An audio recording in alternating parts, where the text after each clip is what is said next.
This panel is titled Constructing Women, Persona, Self-Representation, and Slander.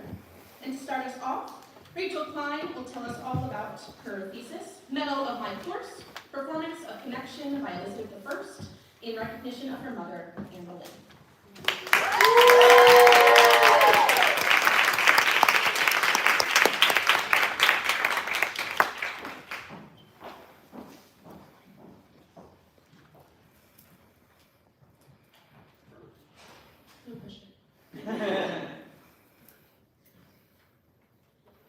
I'm come hither to die. I pray God save the king, and send him long to reign over you, for a gentler nor a more merciful prince was there never. And to me he was ever a good, a gentle, and sovereign lord. And if any person will meddle of my cause, I require them to judge the best. The final words of Anne Boleyn echo with a singularity of purpose. Facing death on the orders of a man who defied Rome to marry her, Boleyn used her last moments to protect the one thing that still mattered, her daughter, Elizabeth. Praying for the mercy of Henry VIII, her husband and murderer, Anne sought leniency.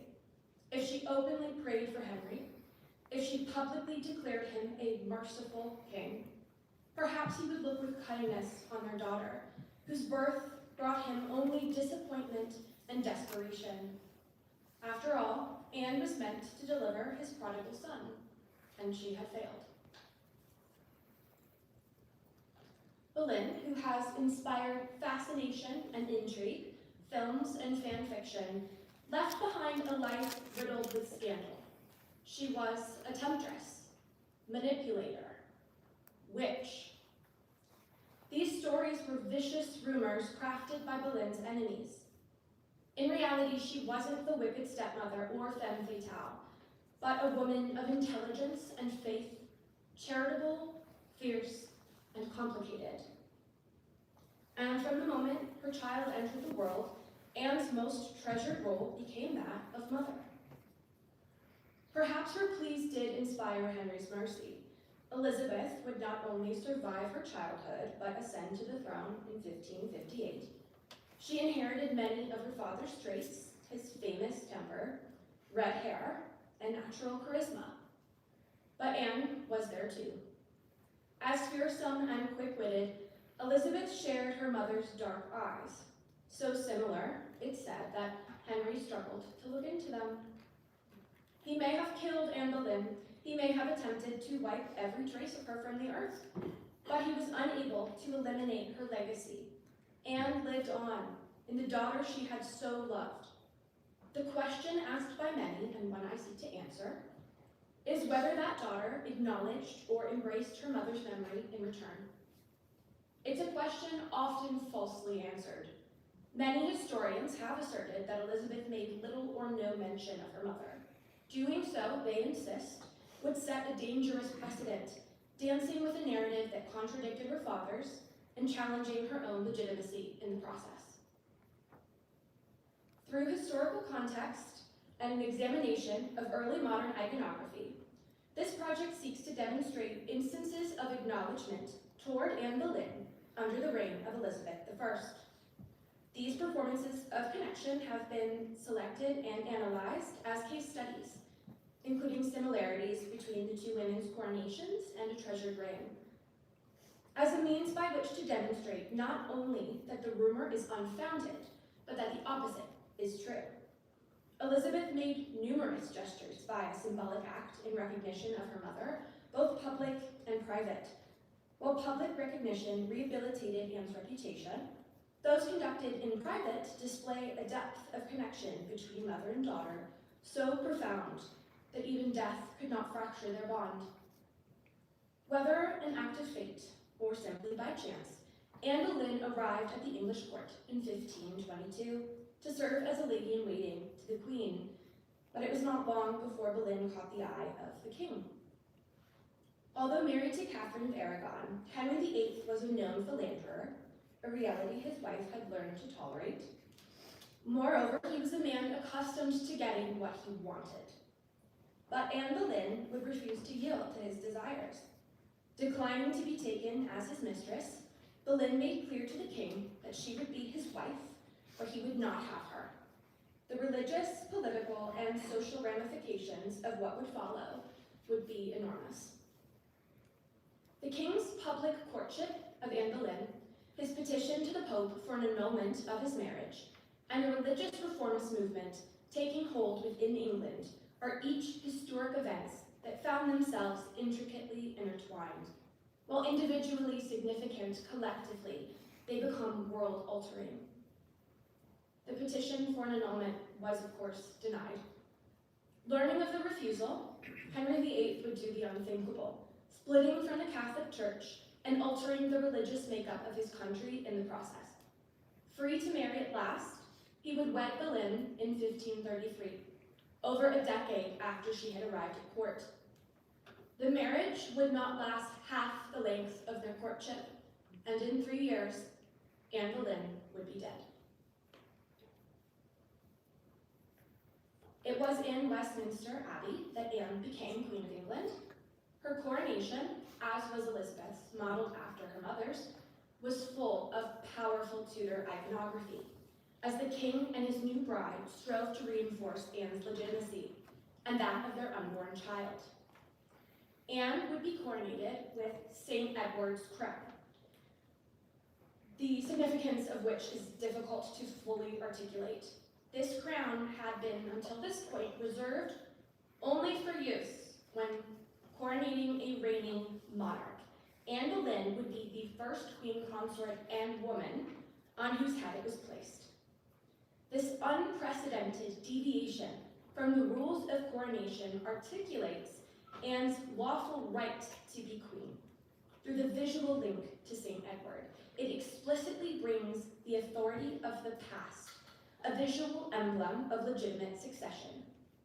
Carrying with it a sense of authority, St. Edward's crown legitimized the narratives of monarchy and divine right in the coronation ceremony.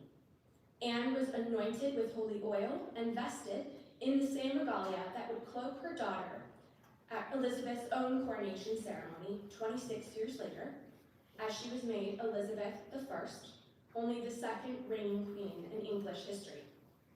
In a sense, that would be a second coronation for Elizabeth. Anne was already visibly pregnant at her own coronation, cloaked in heavy religious imagery of the Virgin Mary, while carrying the Tudor savior, a child who would fulfill the prophecy-like messaging crafted around her mother's ascension. The coronation ceremony itself is an act of iconography. A public coronation insists on the importance of seeing ceremony, of the need for some exterior sign and visual symbols. The power of representation is necessary to reassert the authority of dynastic monarchy. Visual iconography was required to make the coronation real, or in other words, seeing is believing. In her utilization of iconography to create performances of connection, Elizabeth did so not only through large ceremonies or heavy religious symbolism. Acts of law, portraiture, and even gemstones were used to recognize and reassert her connection with her mother. Elizabeth's courtiers had quickly learned their queen had a fondness for jewelry and often commissioned pieces as gifts. But it was not just expensive taste that drew her to extravagant displays. Like everything Elizabeth did, her tendency to cover herself in jewels served a purpose. They set her apart. They created the aura of divinity, which she believed to be an essential attribute of monarchy. They were political weapons, transforming her body into a symbolic piece of monarchy itself. Much of Elizabeth's considerable jewelry collection has unfortunately been long lost. Her successor, James I, gave away so much that there were calls for a parliamentary investigation. With every piece of jewelry lost, a window into history went with it. Some jewels, however, did escape James I's purge. One of Elizabeth's few surviving belongings showcases how an object as small as a ring can be a powerful symbol of memory and connection. The checkers ring is a jewel whose life and origin is surrounded by mystery. Its function as a private signifier only serves to further its allure. The origins of this ring remain unknown. While the gift rolls preserved in the Public Record Office identify every gift Elizabeth ever received, the checkers ring was not recorded. In fact, no record of the ring has ever been found. Set on a band fashioned from mother of pearl, the ring features table-cut rubies, while 6 diamonds atop the bezel, along with blue enamel, form the Queen's monogram ER. A white pearl sits next to the cipher. Each component bears its own significance. White diamonds and red rubies, the colors of the Tudor rose, symbolize Elizabeth's blood, familial dynasty, while the pearl represents purity, virginity, and femininity. On the band's underside lives a golden seal, featuring a phoenix rising above flames flanked by a coronet. This emblem serves as a double reference for Elizabeth, who both used the phoenix symbol and had risen miraculously from the flames of her mother's fall. While the exterior of the checkers ring is what first draws the eye, a hidden compartment is the focus of my analysis. This ring is a locket, opening to reveal 2 portraits hidden within. One depicts Elizabeth, the second is believed to be Anne Boleyn. The significance of the ring's design lives in its dual function as signifier. That which is visible represents the Tudor dynasty and Elizabeth's status as queen. All which is hidden, secret portraits and phoenix emblem, are unquestionably Boleyn. Imbued with symbolism and deeply personal meaning, the ring speaks to the inner life of its wearer. This was meant for Elizabeth alone. Who might have loved and understood her enough to commission such a piece? Whoever they may have been, though I do have my own theory, would have required privacy themselves, both to be privy to the Queen's unspoken feelings and to have access to deliver her an object while keeping it from public record. Secretly carried by the child she was stolen from, Anne Boleyn proves to be a figure whose absence had a profound effect on her daughter. This ring was not a public declaration. It was not designed to be worn with portraits exposed. It existed so that Elizabeth could carry Anne with her, hidden but always present, bringing to mind Elizabeth's motto, Video et taceo, I see and say nothing. A motto fit for a queen who favored iconography above words to make her meaning clear.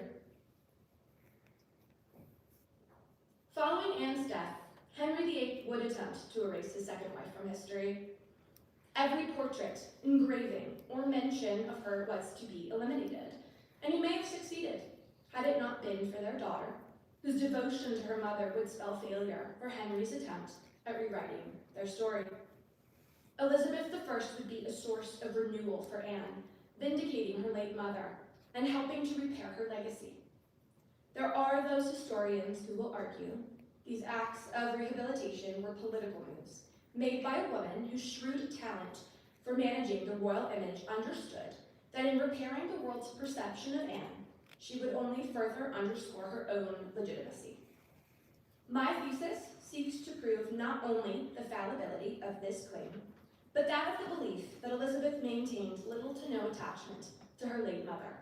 One need only observe the actions and displays of Elizabeth I, whose very reign was centered around the creation and management of a specific monarchical image itself, to find that Anne was very much acknowledged by her daughter. Shared crests and crowns, legal efforts, and the emergence of posthumous portraiture at court further dismissed the idea, announcing to the world that Anne Boleyn, mother of the Queen, was a part of Elizabeth's life and imagery. She kept her mother close, a treasured ring closing on a portrait of the pair, hearts pressed together. The life and legacy of Anne Boleyn has been defined by rumor and scandal, colored by the manner of her death and the false charges behind it. Morbid interests manifest at the cost of her personhood, while little has been made of the woman she was, or all that was lost with her. History judged Anne Boleyn harshly, but with her dying words, Anne asked us to hear her story with a fair and impartial mind. She asked us to judge the best, and I intend to. Thank you.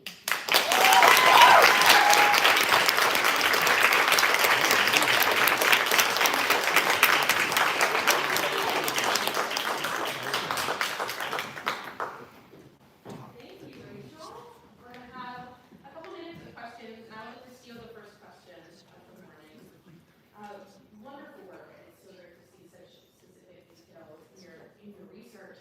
I'm wondering if there was anything specific in your early research when you were coming up with this thesis that really inspired you your early process in adopting this term. I have been obsessed with the Tudors. I was a Tudor kid. I should not have been in that section of the library. They were not watching me closely enough. But I think it was rooted there and was one of the first examples that I could really articulate as a victim of patriarchy and misogynistic violence, which really bothers me. And I came here knowing that Dr. Cole was here and offered some amazing courses, and I had looked at the checkers ring, and that really took me to where we are now. So I'll open it to the floor. Any questions? I'll start with Chris. What is your checkers ring theory? That son of a bitch, Robert Dudley. It was him. It just was.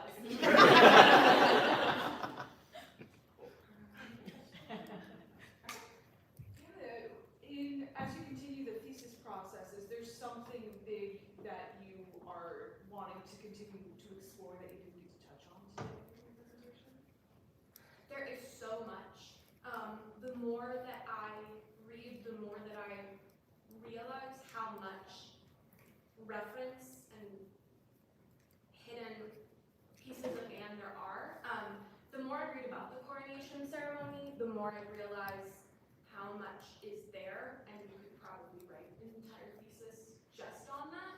So I am really interested in continuing to look into that. I did not know that she had been fully anointed with oil and gone through the whole ceremony. That was not something that ever happened, and it didn't happen for any of the other wives. So that's definitely a course that I'm looking at right now. What would you say is the impact of historical fiction on your thesis and this topic? I think that because that's where I started, I've been researching and reading, and as I've learned over the years, you start to peel back the layers and realize just how much of it has become accepted as fact that is not fact. There's a really great new book, 500 Years of Lies by Haleigh Acosta, that has started to break that down. I think it's a conversation that's really happening in scholarship, particularly led by women scholars, just about how we have taken that as historic fact because the word history is in it, but it is not.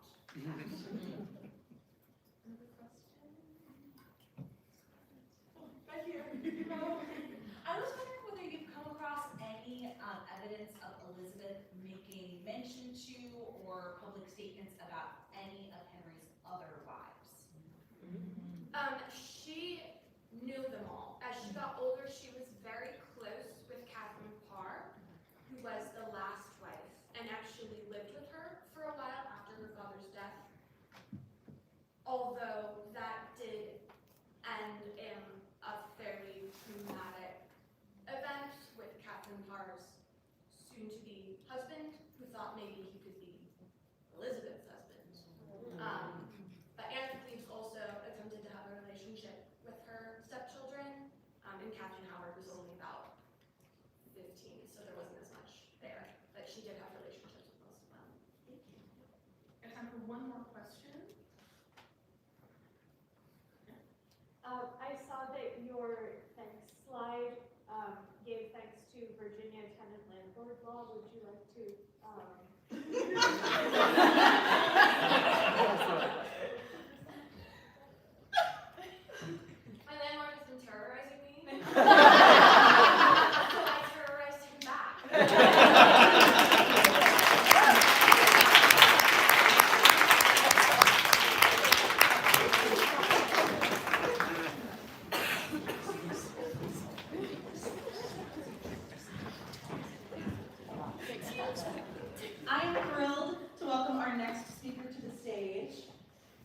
Please welcome scholar Riane Mia Tolliver with her paper, He Called Her Whore, Sexual Insults in Shakespeare.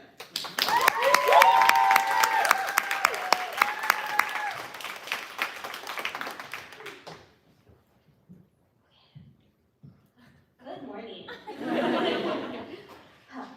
My name is Riane Mia Tolliver, and I would like to start this talk by saying the following statement. If I were to guess, I could assume that there are a number of us in this room who have been called a whore. Whether it is because we said no to a date, or because we went on too many dates, or simply because we stood our ground, or simply doing nothing at all. This thesis originally stems from interracial relationships within Shakespeare and the stereotypes of racialized Black characters. If anyone knows my undergrad thesis, that was a big component of looking at sexualized characters within theater. The Black man is the violent, insatiable man, while the Black woman is the whore. I'm interested in how the word whore changes women within a society, including how their social, personal, and political status is threatened by the word, particularly when it is used by men. The word comes up in Shakespeare's canon a lot. And by conducting a full analysis of how it is used in his plays, I hope to better understand and theorize its larger function within society. This project will focus on who says the word, when, where, why, and how a transformation begins when the word is used. This will closely examine the language surrounding women, and with the emphasis on the word whore, in relation to misogyny, rape culture, and how the word affects the world's view of those women. So, without further ado, this is He Called Her Whore, Sexual Insults in Shakespeare, or alternatively, Boys Will Be Boys. Now, what is a whore?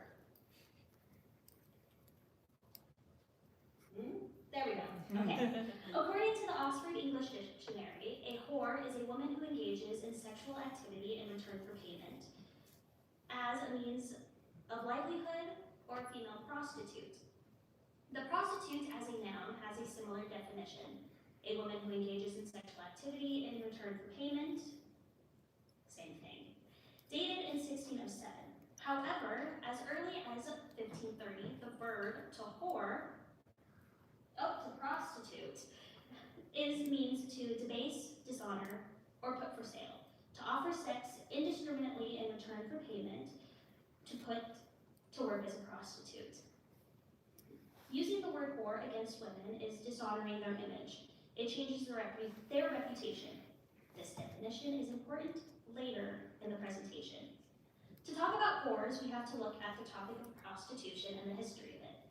Sex work wasn't originally viewed as something that should be frowned upon. As Kate Stanton explains in her book, Shakespeare's Whores, a lot of people used it, especially when they wanted a connection to the gods. People would go to priestesses or nuns of Venus, which would use sex as an offering to the patron goddess of sex, Venus.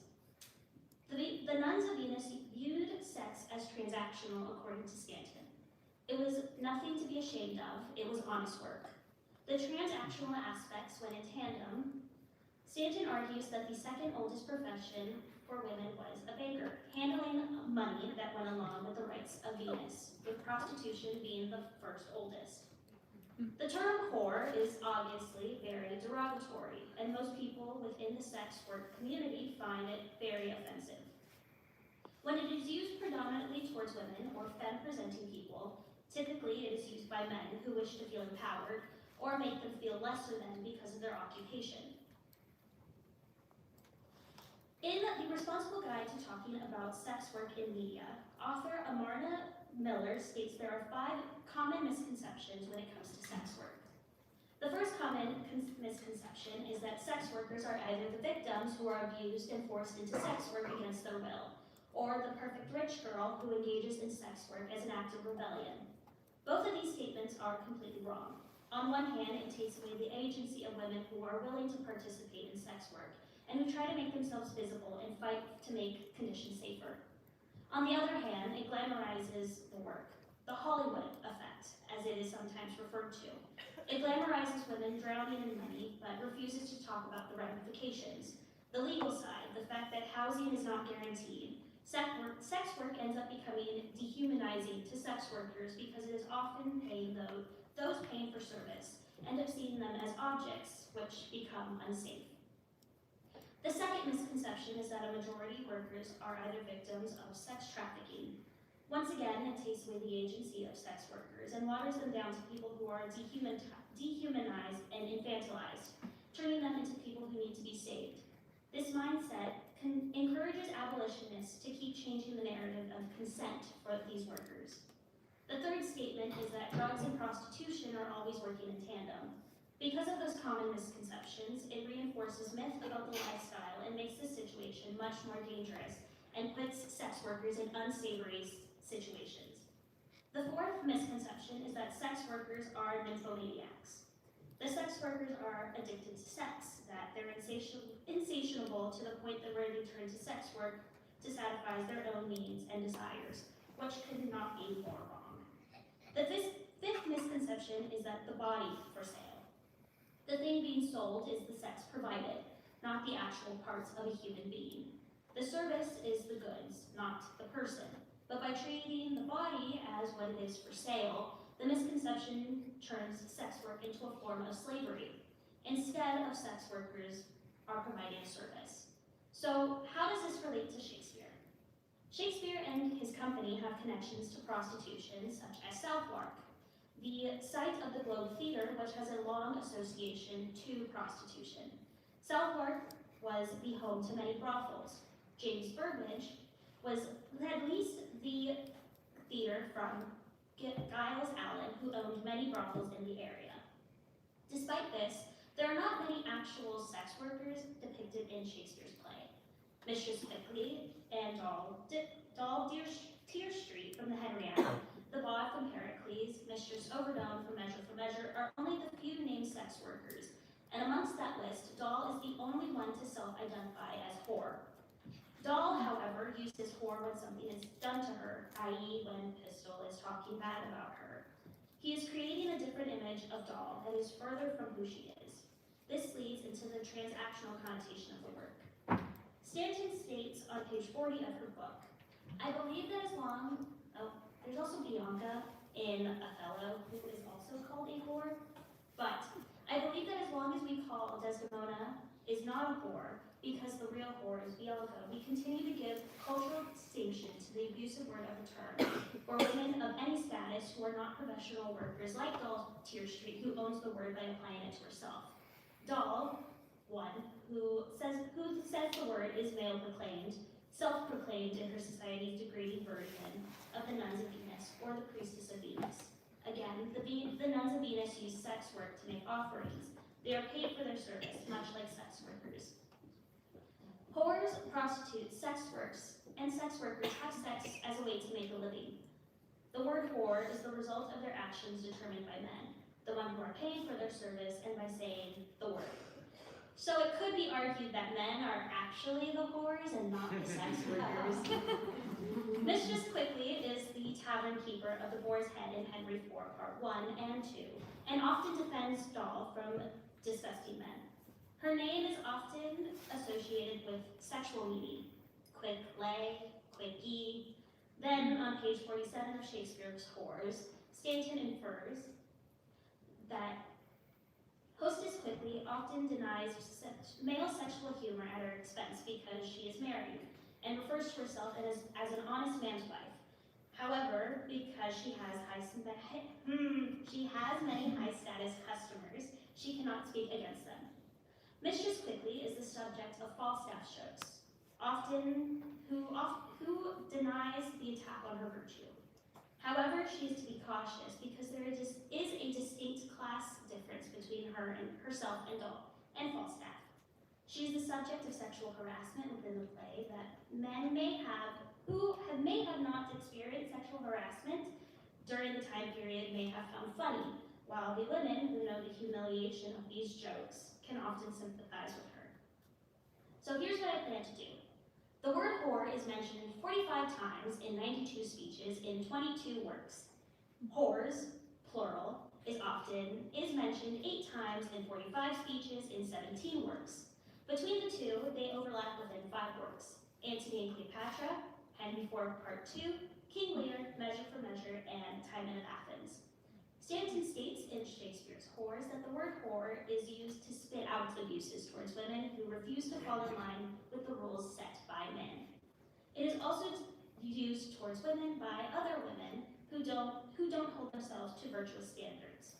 This is also not counting strumpet, which is used 31 times. In total, Shakespeare uses derogatory words towards women 84 times, with Othello taking the lead. Strumpet, whore, and whores are mentioned 21 times within the play. This is the base work. My base work is Othello because it takes the lead, because it shows a clear path within the words used. The very first time Othello uses the word whore is in Act 3, Scene 3, after Iago indirectly tells Othello that Desdemona is cheating on him. However, Othello, confident in his marriage, doesn't believe him, thus resulting in this line: "Villain, be sure thou prove my love a whore. Be sure of it. Give me the ocular proof, or by a man's worth of eternal soul, thou hast been born a dog, then answer my naked wrath." Othello defends his wife, but in doing so calls her a whore based on another man's accusation. He asks for proof that Desdemona is cheating, which we all know blows up in his face with deception. But this is very interesting because when we look at the last time Othello calls her a whore, he's killed her. She turned folly and she was a whore. Othello, so convinced by another man's words, they changed his perception of his wife, someone who he swore he could never do such a thing. Remember that definition from before: to debase, dishonor? There it is. So it is a big jump from Act 3 to Act 5. In page 18 of Stanton's book, she says to call a woman a whore, as Othello calls Desdemona, not only casts aspirations on her morals. How about that? Okay, but takes away her place in society.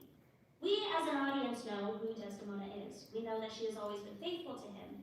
As I said before, to quote-unquote the whore in Othello is Bianca, not because she works as a sexual worker, but simply a woman who grants herself the same sexual freedom that Cassio allows himself.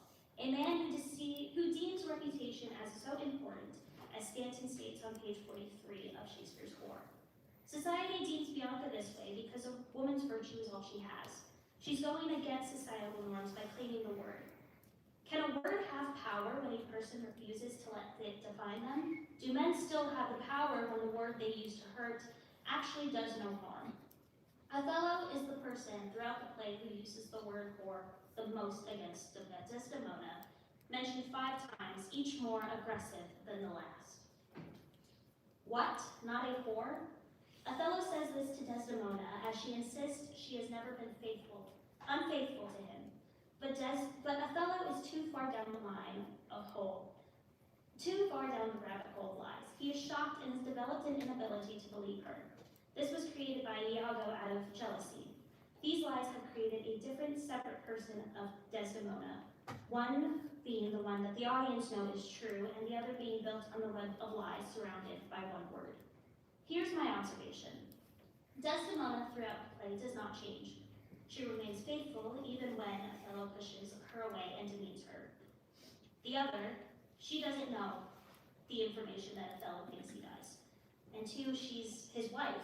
She had her choice, and she chose him.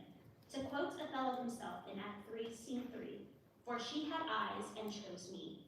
If she did not want to be with him, if she did not love him, she would have been unfaithful." Othello is the person who changed when whore is used. He created the image of Desdemona that he believes is true when the audience knows it's false. So why am I focusing on this information? Who is being changed? The person who says the word or the target? I'm so glad you asked. I plan to take a deeper dive when each word and when it is used. Who says it, how it transforms each woman, when the word is used, and how the word damages a woman's social, personal, and political status within the play. But this work doesn't begin when whore is used. It is first spoken from a character. It is before that. It starts with the first line, the inching towards the word without actually having to say it.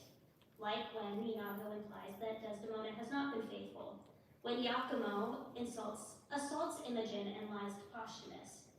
Men have the power to use words as they are used first as truth before it makes any logical sense. This work relates to rape culture within a modern society and how we have to be more self-aware when derogatory words, such as whore, is used against women. My work so far barely scratches the surface of the topic. There is far more work to be done with this project, but with more time and research, I plan to make connections between the words used against women and how it reflects their transformation within the world of Shakespeare's plays. Thank you.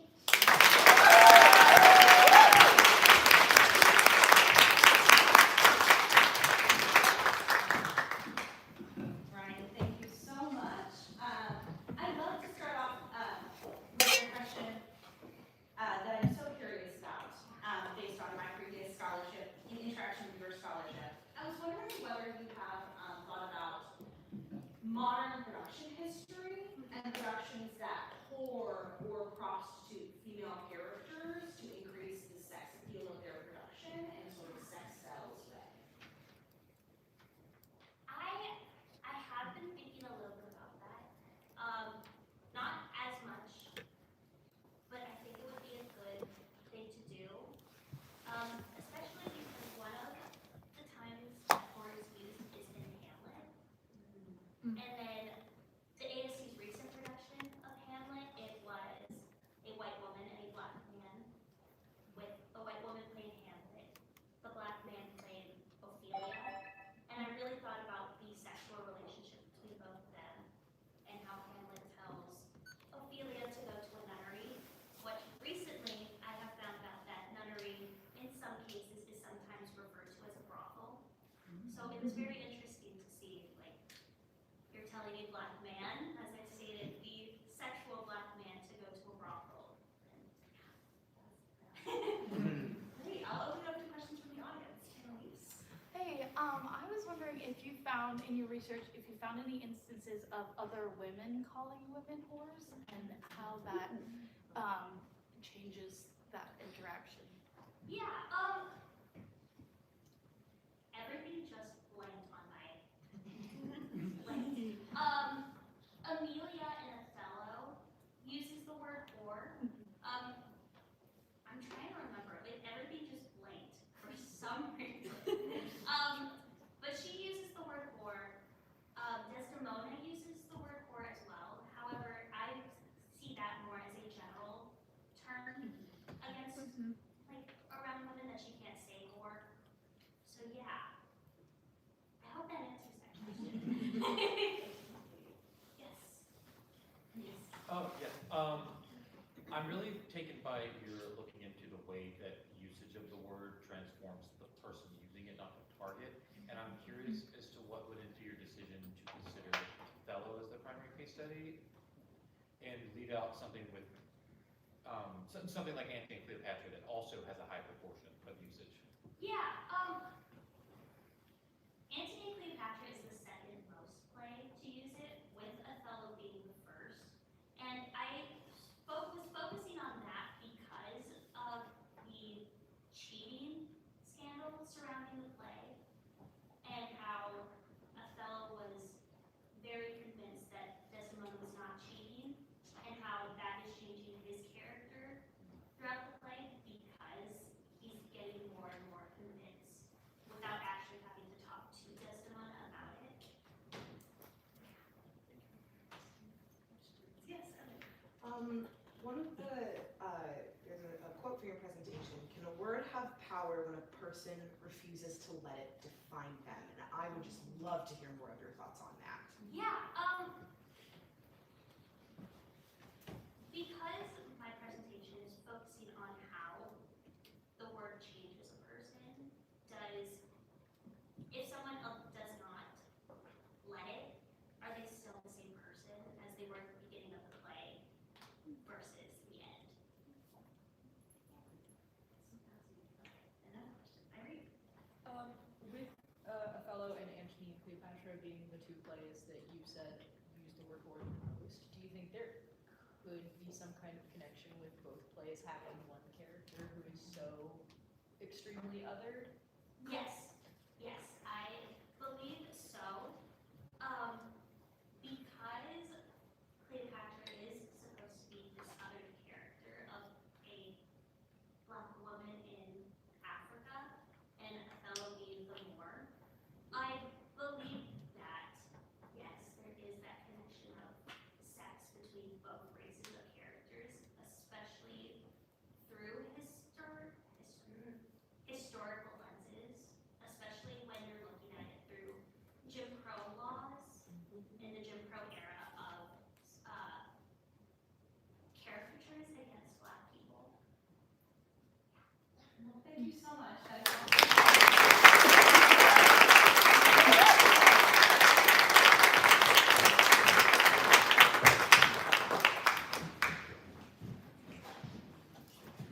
Okay, I'm thrilled to introduce our next presenter, Haleigh Acosta, and her thesis, She Should Have Died Hereafter, Examining the Strong Woman Archetype on the Stage and Screen through Shakespeare.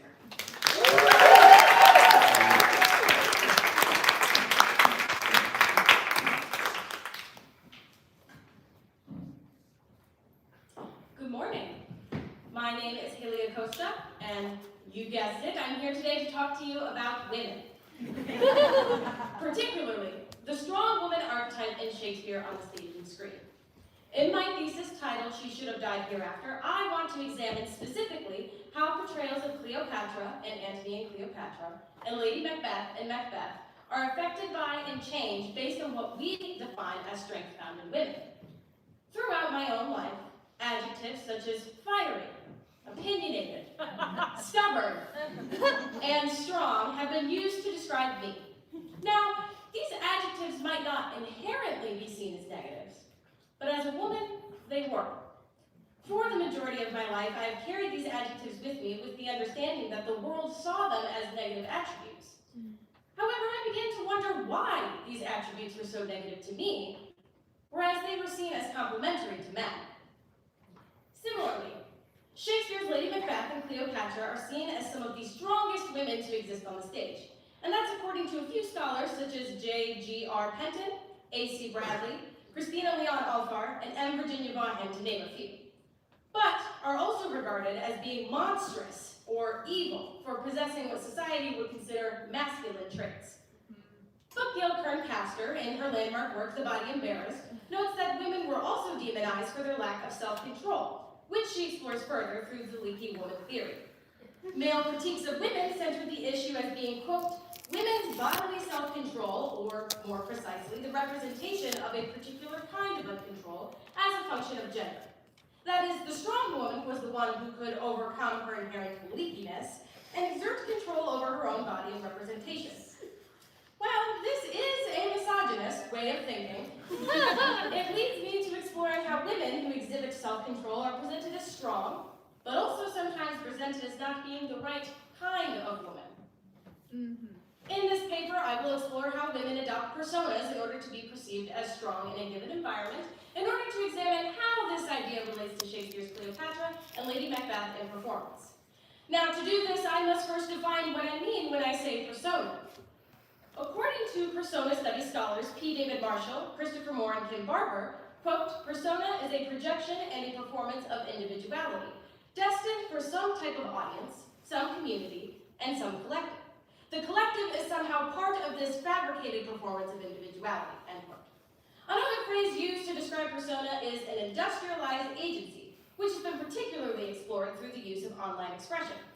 And this is not a recently developed idea, with Elizabeth I, as Rachel spoke on earlier this morning, being one of the most notable women in history to have successfully controlled her image through the use of persona. This is also not an old and abandoned idea, with British actress Emma Watson detailing just as little as a month ago her own experience and complications of celebrity and public persona. Despite these women finding celebrity several centuries apart, the expectations and the pressures remain the same.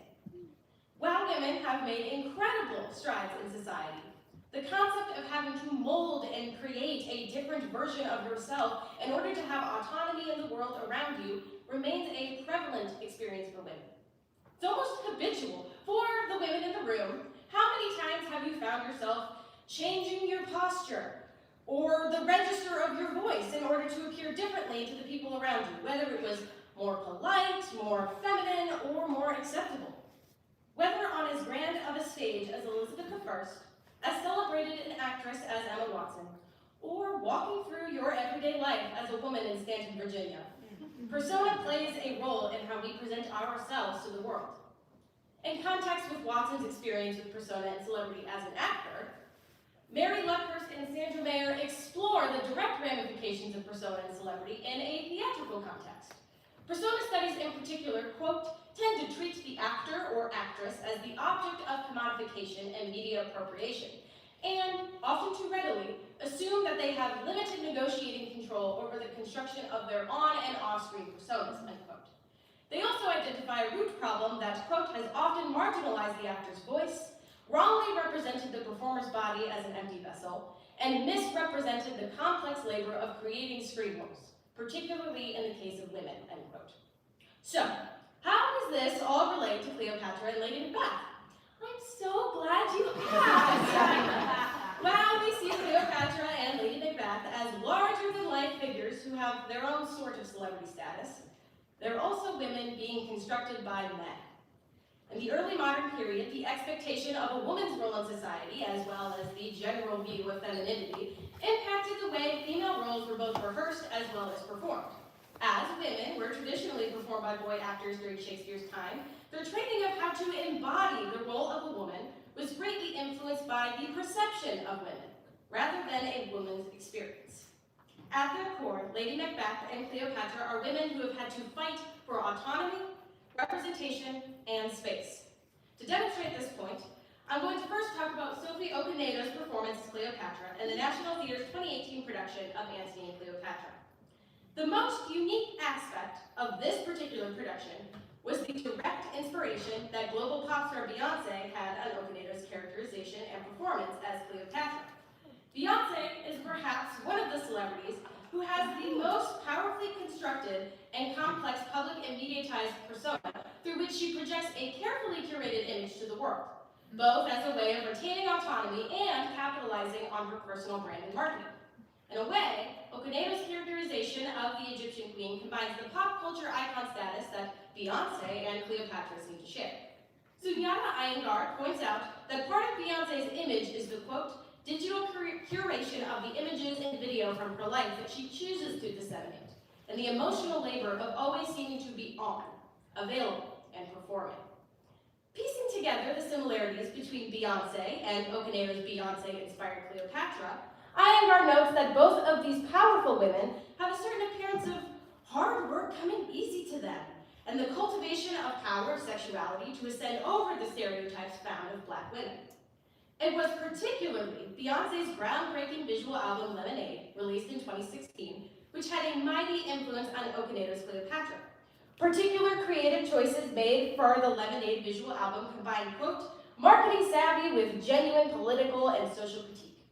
Lemonade takes this idea of the popular figure of who Beyonce is versus the individual person of Beyonce, looking into the narrative of crafting a figure that you want people to see and hear so that the individual stays hidden away from the public eye. Quote, Lemonade deliberately evokes transnational networks of Black women enabled by digital, highly mediatized performances or self-representations. Okonedo's Cleopatra takes this idea and runs with it, making it impossible for outsiders behind the camera to know what is real life and what is simply part of Cleopatra's performance. This inspiration ranges from Okonedo's small movements and gestures to the costuming. One piece in particular, a near identical dress to that worn by Beyonce in her Hold Up music video, in which Beyonce uses a baseball bat to smash her cars. In Act 2, Scene 5 of Antony and Cleopatra, when the messenger comes back to bring the news about Octavia, Cleopatra appears to have mascara dried under her eyes as if she has been crying. And it is interesting to see that she has not bothered to clean it off. In this scene, Cleopatra appears to be slouching more and more, her stance uneven as she leans more weight on one foot over the other, and when she loudly emphasizes a phrase or a word, she leans back, throwing out her hips and stomach to be in the forefront of view. I argue that these specific physical movements show a Okonedo's Cleopatra building her persona by showcasing one of her bodies she wants to be in view. However, where the physical actions of Okonedo's Cleopatra may deviate from the physical actions of Beyoncé's carefully crafted self-image, Okonedo's intoxicated violence on stage reflects the charged lyrics from Beyoncé and Jay-Z's duet Drunken Love. Haleigh Acosta states that, quote, while the role and casting contained the distinct risk of playing into the stereotypes of the loud, unruly black woman, in Okonedo's hands, Cleopatra's lack of restraint felt unexpectedly like liberation, cathartic, and its uncontained self-expression, end quote. While Okonedo's Cleopatra draws direct inspiration from iconic celebrity as a way of utilizing persona, persona can also be employed through subtler, more nuanced choices. As a juxtaposition to Okonedo, I turn to Josette Simon's portrayal of Cleopatra from the Royal Shakespeare Company's 2017 production. Simon's voice fills the space, its tone a mixture of warm comfort and precise command. When she hears about Fulvia's death, she keeps a playful disposition, moving frequently and playing around with her inflection. This manner continues when Antony returns to say his farewells. Simon's Cleopatra does not let Antony get a word in edgewise. While keeping her playful demeanor and tone, it's the vocal shift and sharpness of delivery that gives way to her unhappiness. It is only when Antony storms back in front of her and attempts to explain himself that Cleopatra erupts into anger. Quickly standing up and planting herself on her feet, her voice booming over the space as she shoots him down with her eyes, causing Antony to back up and look at his feet as he begins to respond.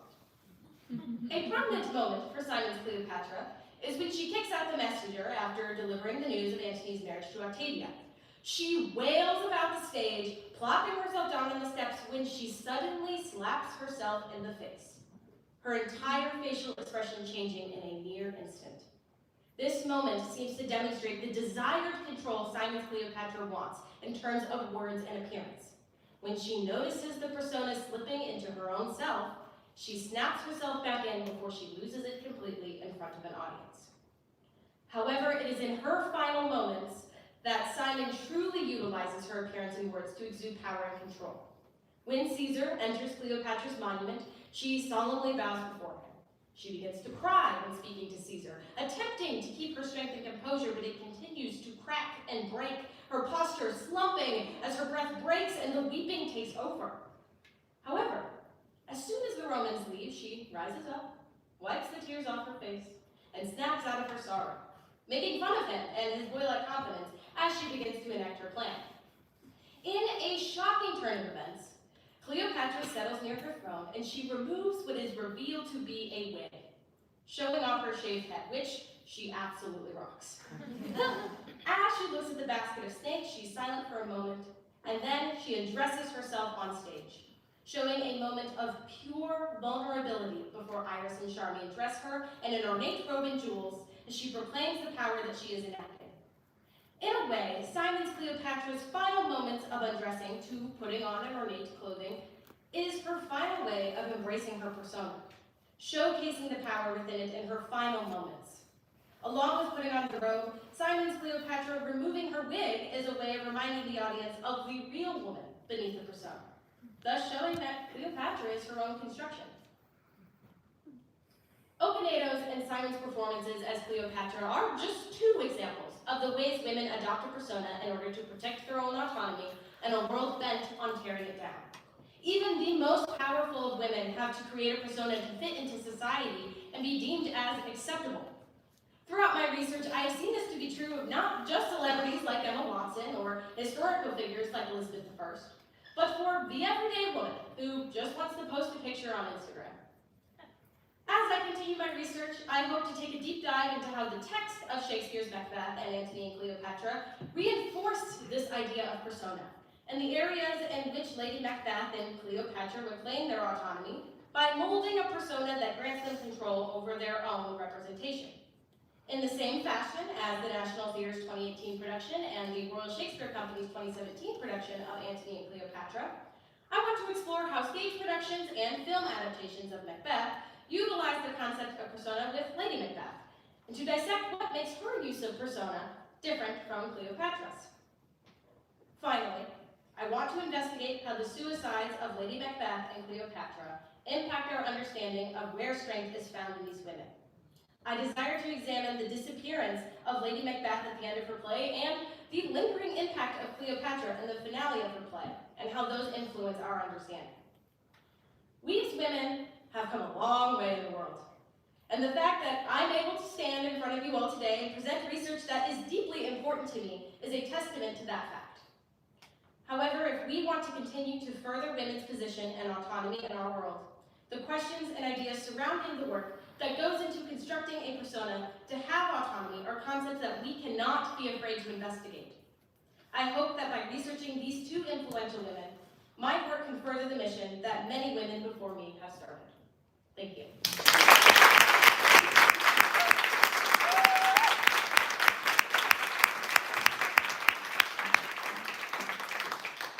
Thank you so much, Haleigh. I would love to kick things off with the first question. I would love to hear a little bit more about your research into the concept of persona, especially as it relates to things like celebrity or social media. So was there anything else interesting you found in your research? Yeah, there's a bunch of scholarly research about how social media and the idea of an influencer really do play into a more contemporary understanding of persona. How, like I mentioned, posting pictures on Instagram really is a way of presenting a curated image of yourself to the world in order to hide the individual. If there's something about you that is deemed like unacceptable or unflattering, which is ridiculous. But it is really interesting to see how this idea of persona and construction has remained the same, but it's also morphed over time depending on new mediums and the way that culture and society shifts. It's really fascinating. Thank you. Let's open it up to some more questions. Oscar.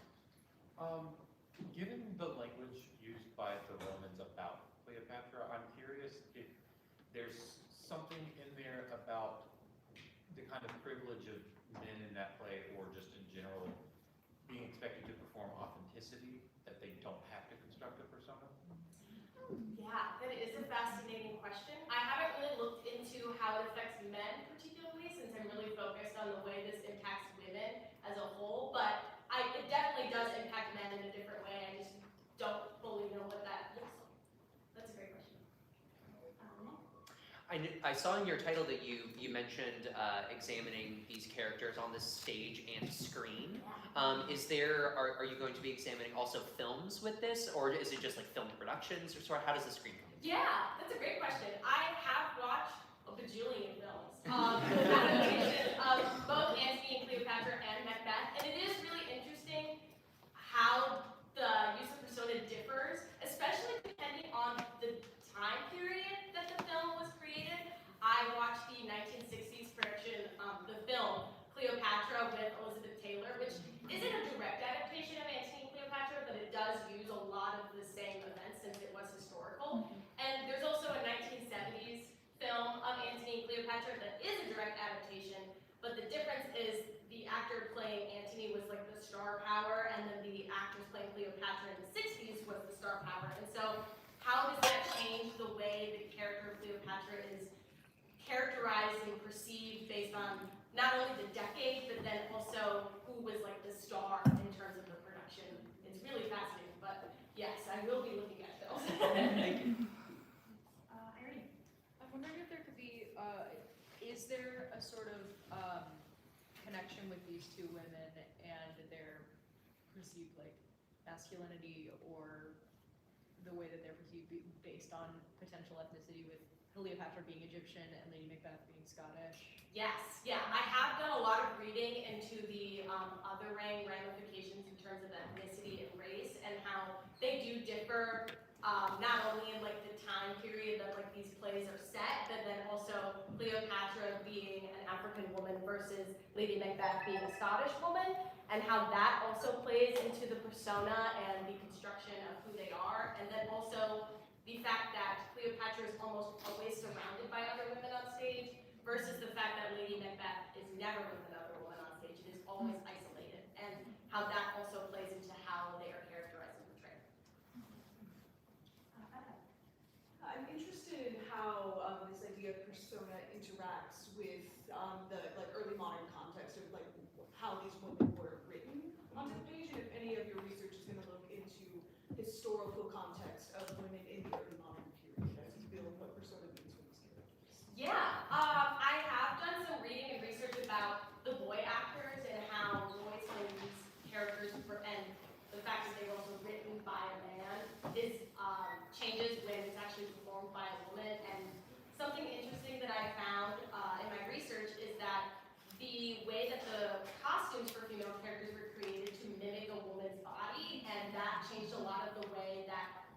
rehearsed and practiced in these costumes in order to portray them like effectively, which is ridiculous. Like they could have just asked a woman.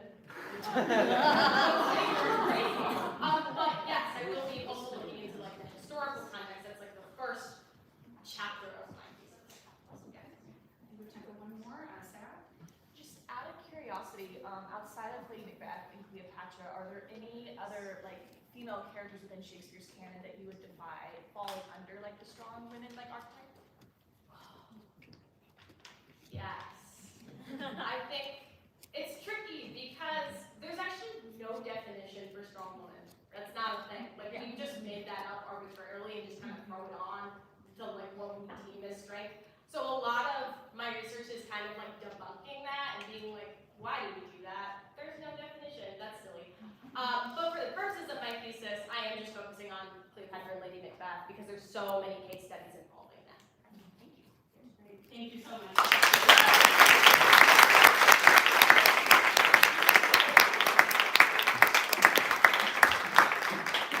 That concludes our first panel of the day. We're now going to take about a 10-minute break, so we will see you back here shortly. I'm gonna do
I have no clue what was going on. Because originally I had it taped like this to try to make the weight, and it still turned off when I did that. I just want to tape everything together. Yeah. Okay. I'll go get the gap. Let's see. I Oh, was here, just no, I have it right thinking, here. okay, I was just thinking, because I tried to tape it in with the gap earlier and it didn't work. Yeah, So that's why I was thinking usually- electrical. I know. I don't have electrical tape, and I don't even think we have any at the wharf. At the wharf? Usually, here, I'm gonna, sorry. I just don't want to, like, clothesline you. I'm gonna just, like, do this. Oh my god. I'm saying, I don't know what it is. Okay. Okay. Oh. But see, then it's like, it's not plugged in there very well either. Can we gap that together? Yeah, let's do that.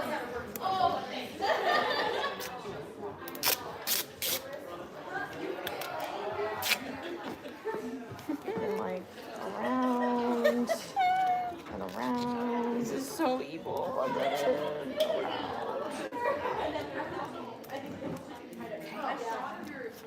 All right, let's try that, and let's set this, Leave that there. like, literally right here. And as long as one of them is going at all times. Yeah, the live stream's been good. Okay, great. But thank you so much. I think, because usually what happens for me when this gets turned off, it's because this is weighing this down. Yeah. But hopefully, now that these are together, and we can just like balance it right there. Thank you so much. If don't worry about it. Like, it's not your fault if something happens. It's old equipment. Because I really thought I tricked it because I had it again taped here so that it like was. Yeah. I'm so sorry.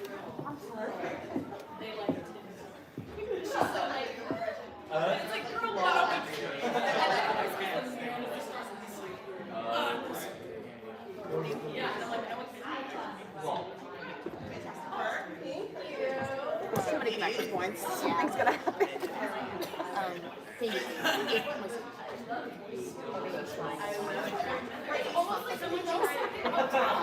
It just just began to feel like farcical because I keep like adjusting it and I'm like, this will get it. I'm standing as still as I possibly can and it's still doing it. Still. Yeah. That's my next. Once I figure out this one equipment issue, the next major equipment issue is. Yeah, thank all you. of it.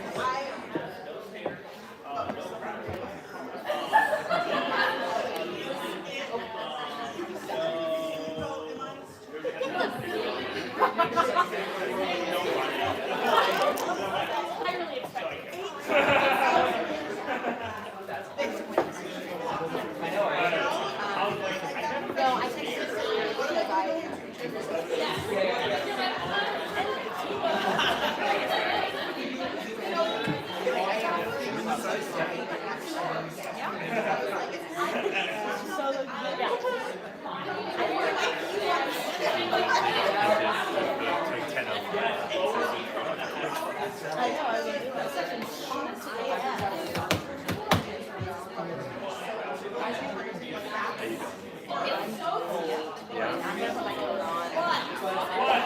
I don't want to teach today. I'm having my teacher observation and I was like, she was supposed to come in last Monday, and then she's like, hey, I can't. I was like, that's a problem. Next class, much more. I'm supposed to finish into the introduction to the class, and I'm like, just most of the class is like lo-fi time.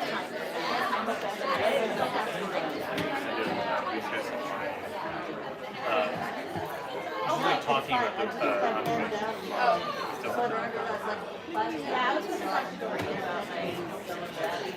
I would have tried to mention that what my body would have done is this, which would not have helped. One down. That would have been bad.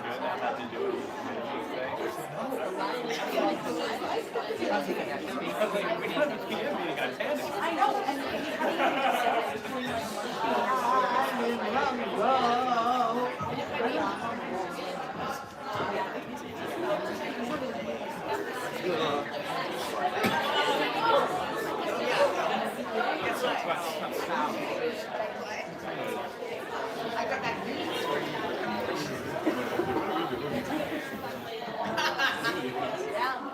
You have to write off.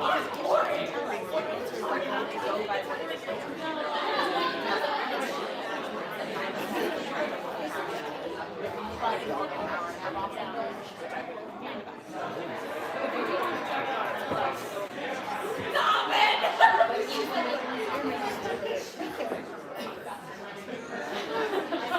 Coach on, you guys sit down. Crochet yourself a coach.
I will move over here actually. feel alone on the end. Just stay away. Just so you're. Can you sit with Oh. you? Or is that a no now? Quiet though. You can't. You just have to be quiet. Otherwise we're gonna get scolded.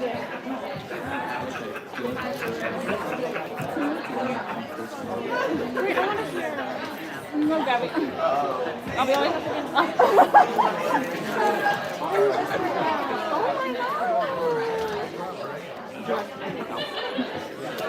Like, Obviously. real quick. On camera, 2 cameras actually. I got dual screen too. They both have the same angle, so maybe one or the other. Yeah, we should work on that. We need all of them. If you can figure out how to get me to be in 2 places at once, then I'll do that. We'll see. Oh my god, they're open. Guys, it's my mascot of NIU's birthday, Mission the Husky. He's so cute. No. Directly across the street. Oh my god, I have that speech. I hope that worked out. On the camera? Okay. I'll tell you later. We're just getting like That's my biggest fan. Yeah, it's top 10 on this one.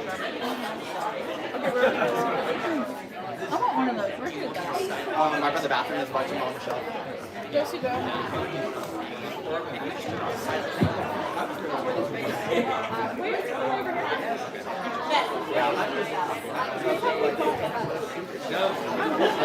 I'm sorry, that was not my favorite.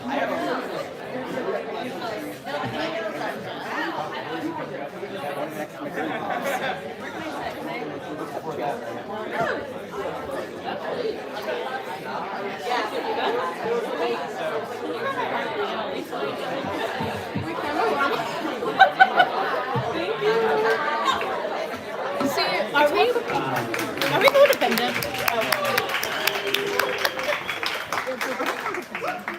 Now, well, while everybody jams back to their seat, let me just say, 3 great presenters, am I right? We have the wrong page. The right page now. Coming up next, we have Masques, Masques with a Q, Movement and Meaning. And our first speaker, Larisa West, with Masques in the Mirror, Commedia dell'arte, and the Physical Life of Shakespeare performance.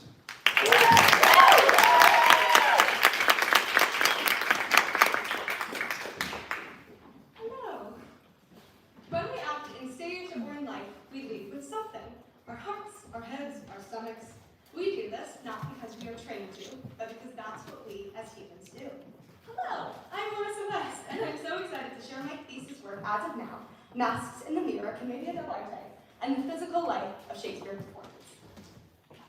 I actually began my acting journey with Commedia dell'arte, and I've trained as a Commedia actor for longer than Shakespeare work, far longer, over a decade. And this foundational training of physicality, masks, and bold characters completely shaped how I understand storytelling. But as I moved into more advanced courses in acting and Shakespeare training, I started to notice a divide. Commedia was often dismissed as lowbrow, unrefined, or silly. In academic and professional settings, the focus became more intellectual or textual, and often less physical. But for me, the most powerful Shakespeare performances have often been the most physical. When an actor bodies reveals emotions in tandem with their words. And I've always noticed that these physical impulses, the way emotions move through a body, often echoes Commedia transitions, whether the actor intends to or not. So my theatrical question arose. If Commedia shaped the theatrical world Shakespeare was writing in and for, and their character types and story plots share the same bones, can we ever truly separate them? In my thesis, I argue that while modern Shakespeare performances often move away from overt Commedia dell'arte influence, Commedia's physical vocabulary still lives in its work. Its archetypes, gestures, and rhythms continue to shape how actors embody Shakespeare characters, sometimes consciously, but often instinctively. So, why this thesis now? I'm glad you asked. This question feels particularly relevant now, as contemporary Shakespeare training and performance often emphasizes intellectual and textual analysis over physical exploration. Commedia and Shakespeare aren't separate forms for me. They're two traditions that inform each other, two halves of the same expressive language. If we separate the text from the body, we lose the physical heartbeat that gives Shakespeare life. Implementing physicality, movement-based work in Shakespeare isn't about making performance broader or sillier. It's about reconnecting what makes the work human. In my fuller thesis, I plan to conduct interviews with actors and educators to explore the widespread perception that contemporary training has shifted. In the early acting conservatories, 1950s, early 70s, students trained in fencing, gymnastics, dance, and animal work alongside voice and text. But by the late 1970s, many teachers noticed that while actors could move effectively, they often lacked emotional connection or psychological realism. This is where the next generation of training was developed and was popularized. Methods like Stanislavski, Meisner, these approaches emphasized emotional availability, inner connection, not because the body didn't matter, but because those teachers were responding to actors that already had physical foundations. As the pendulum swung towards psychological realism, physical training began to take a back seat. In many programs today, movement is a single course rather than a daily practice. And while this does give us deeply human, truthful performances, it also quiets the body. However, physical storytelling doesn't just help actors, it helps the audience. In Shakespeare's works, the language can be dense, layered, and for many intimidating. We as Shakespeare practitioners know that the text opens up the more we read, hear, and perform it. But physical clarity makes it accessible immediately. When an actor's body carries meaning, the audience who might become textually lost can still follow through movement, rhythm, and shape. Commedia understood this instinctively, translating emotion through motion, even at times using something called Ramelot, which is essentially gibberish language, when Commedia troops would travel to different cities with different languages or dialects. Since I've been talking so much about Commedia dell'arte, what is it? This term literally translates to comedy of the artist or comedy of the actors guild. It emerged in Italy in the 16th century, though its roots can be traced back to earlier traditions of street theater. It is a form of improvised comedy following plot outlines, called scenarios, performed by a set of reoccurring stock characters, many of whom were masks. You can think of this like a medieval sitcom. The same core characters, Ross, Rachel, Chandler, Phoebe, appearing again and again in new situations. Each of these stock characters had very specific physicalities, a distinct way of moving, standing, and breathing that told the audience exactly who they were before they even spoke. The body was the character. However, when I talk about Commedia in today's discussion, I'm using the term somewhat broadly. I'm not focusing on the traditional world of masked performance, fixed scenarios, or the specific mechanics of historical Commedia dell'arte, nor am I suggesting that when I see Commedia in modern Shakespeare productions, it's a reenactment of that distinct Italian art form. Commedia dell'arte is its own rich, codified tradition with its own nuances, technicalities, and more of the use of my term in today's discussion will be its enduring physical vocabulary and its gestural archetypes. Things like the lovers leading with their chest, Commedia's Orazio or Isabella, the scheming servant with bent knees and darting eyes, Brighella, or the proud puffed stomach of an old man, a Vecchi or a Dottore. They're evoked in Commedia because they are human, recognizable physical codes we instinctively understand, but for the same reason, they can be expressed unintentionally, which brings me to my key idea of research, what I call unintentional Commedia. By this, I mean moments in performance where Commedia's physical formula appears without intentionally being applied, when an actor's body moves, reacts, or connects with their scene partner in ways that align with Commedia's storytelling, even if no one mentioned Commedia in the production or the rehearsal process. These echoes suggest that Commedia's influence is somehow embedded in how we perform emotion, character, and relationship in early modern works, partly because they're so entwined in their conception, and partly because it's natural. Which brings me to its entwinement, how Commedia is connected to Commedia, or Shakespeare is connected to Commedia. I expand more on this in my thesis, but we know that Shakespeare was writing in a world that was already influenced by Commedia. Italian troops performed in London, and many Commedia characters, the witty Sorbetta, the jealous lover, the boastful Capitano, have clear parallels in Shakespeare's plays. So rather than a direct lineage, I see this as a living conversation between bodies across time and theatrical forms. Which brings me to The Two Gentlemen of Verona, my principal case study play. I'm using The Two Gentlemen of Verona as it is full of recognizable archetypes. Proteus, Valentine, Sylvia, Sylvia, and Julia are all Emirati, Comedia's lovers. Speed is Scampino or Petrolino. Scampino literally translates to flee or to leave quickly in Italian for Commedia. Lance is Arlecchino or Baratino. The Italian word Baratino refers to hand puppet. It was a Commedia character that used hand puppets to do comedic glossies, exactly the way that Lance does. Thurio as Capitano, a braggart who is secretly a coward, and the Duke as a Vecchi, an old man, specifically Dottore as he is a widowed father. Even in its devices, mistaken letters, comedic glossies, and a young female lover disguising herself as a little boy are all comedic structures brought from Commedia. There's even a documented Commedia scenario called Flavio's Betrayal that shares key plot points with the two gentlemen of Verona. Both open with two friends talking of love, and Orazio plans to betray his friend Flavio and win his sweetheart Isabella, which is a Sylvia parallel. It begins with a letter delivered by Franceschina, which is a Lucetta parallel. In the scenario, Isabella is betrothed to Captain Spavento. Orazio goes to Sylvia's father and tries to further his suit against his friend. In the end, the treacherous friend begs for forgiveness, which is readily granted. And Captain Spavento cowardly gives up his pursuit. All is tied together with farcical sequences with certain clowns, Pedrolino, and Baratino. Which brings me to my primary case study Michael Gordon. The Betrayal of Proteus in American Shakespeare Center, Two Gentlemen of Verona, is Britt's performance, and it offers a fascinating example of unintentional commedia. Now, I did ask Britt if commedia influenced his choices at all, or it was talked about in performance, and he said no. His movements, gestures, and rhythm evoke an Emirati, a Commedia lover. And these archetypes are done instinctively, specifically Orazio. To illustrate these actions, I've asked two of my colleagues, Pete Sheldon, the understudy for Britt Michael Gordon, and Katie Mitchell, the understudy for Sarah Linares, and together they will perform some few short excerpts of the ASC's Two Gentlemen of Verona, recreating some of the physical choices made by the actors in this specific production. In the scene where Proteus is sent away by his father, Proteus enters with a letter from Julia.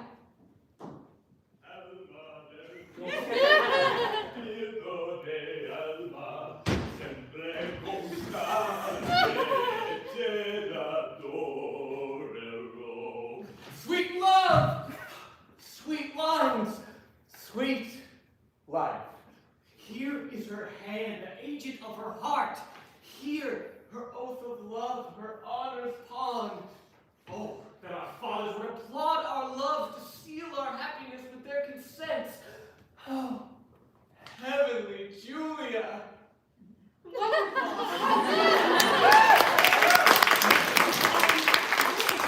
Proteus is entered with a lifted chest. He enters singing, very musical and dance-like as he sings and interacts with the audience downstage, balancing on his toes. And it is very classic in Emirati to lack firm contact with the ground, jumping or dancing, and they're also very musical, and they also lead with the chest. And none of this is written in the text. It was instinctive acting choices done by Britt, but to a Commedia trained eye, it's the movement language of Orazio. In the next same scene, in which Proteus tries to hide the letter that Julia has sent from him, from his father, he tears up the letter. And now this is also non-textual. His heart moves before his actions can catch up, and it's not a very action.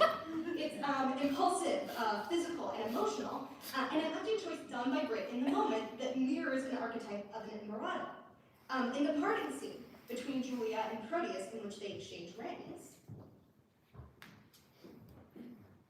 Keep this remembrance for thy Julia's sake. Well, let's make exchange here. Take you this. And seal the bargain with a holy kiss. Here's my hand for my true constancy, and when that hour o'erslips me, in the day wherein I sign not Julia for thy sake, the next ensuing hour some boundless chance torment me for thy love's forgetfulness. My father stays my tongue and answer not. The tide is here. No, not thy tide of tears. That tide shall stay me longer than I should. Julia, farewell!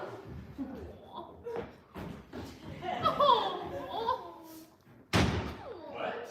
Not without a word? Aye, so true love should do, it cannot speak. But truth hath better words than deeds to grace it.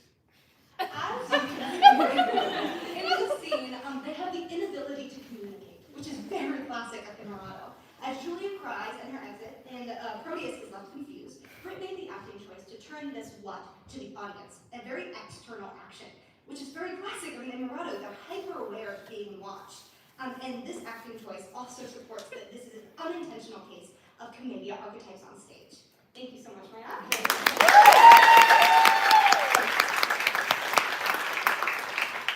Ultimately, my thesis explores the concept that reclaiming physical work doesn't make Shakespeare less sophisticated. It makes him more human. As this project continues, I hope to deepen my understanding of these physical traditions and how they persist and evolve in performance today with my secondary case studies and interviews with movement and non-movement-based practitioners. Additionally, through interviews and research, I seek to confront the harmful stereotypes that come with archetypes and how commedia has some physical language that is often missed.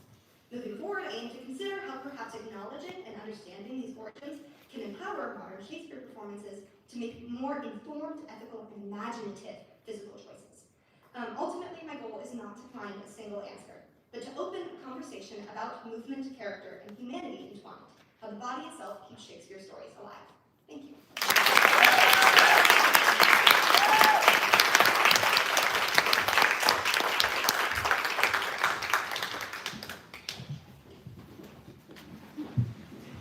Really fantastic job.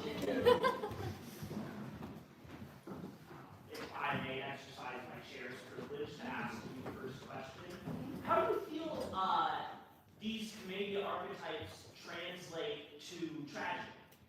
Wonderful question. Actually, an article that I'm using in my fuller thesis talks about commedia archetypes in Othello. But as an actor and a practitioner, I think knowing how physical codes and physicality reads on stage to audience members is just deeply important into how we create our craft.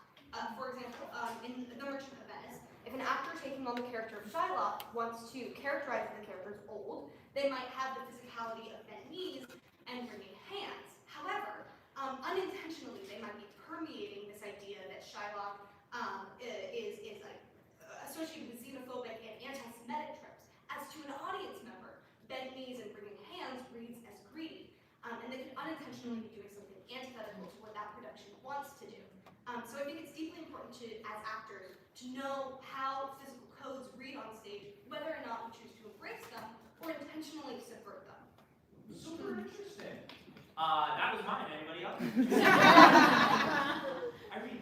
In your research, I know that Two Gentlemen is your primary case study, but what plays have you found have the most unintentional commedia archetypes in them? Wonderful question. Thus far, my only two case studies are the Two Gentlemen of Verona, which I will be looking at two different productions, the AAC production and a non-AAC production of Two Gens. And then I will be looking at intentional uses of commedia. Something like Taming of the Shrew. The American Conservatory Theater did a very intentional commedia performance of Taming of the Shrew, in which Petruvia's servants even wore Zani masks. And that is very interesting because when intentional commedia is used, they might not characterize it in the same way that unintentional commedia uses it. For example, in the production of Taming of the Shrew at the American Conservatory Theater, she characterizes Kate not as a servetta or as a lover, who you might see in unintentional commedia. She characterized her physically as Magnifico, with like a straight back and extended arms. She makes her a very proud character. And Petruvio, also not a lover, he is characterized as Capitano. So intentional commedia is used very differently than unintentional commedia. They'll be comparing and contrasting them in those two productions specifically. Laura. So how do you think that particularly unintentional commedia interacts with the text's tendency to objectify people based on gender and class? I think that I think this follows a little bit more of the trail of whether or not actors are aware of the way that physical code moves on stage. So if you want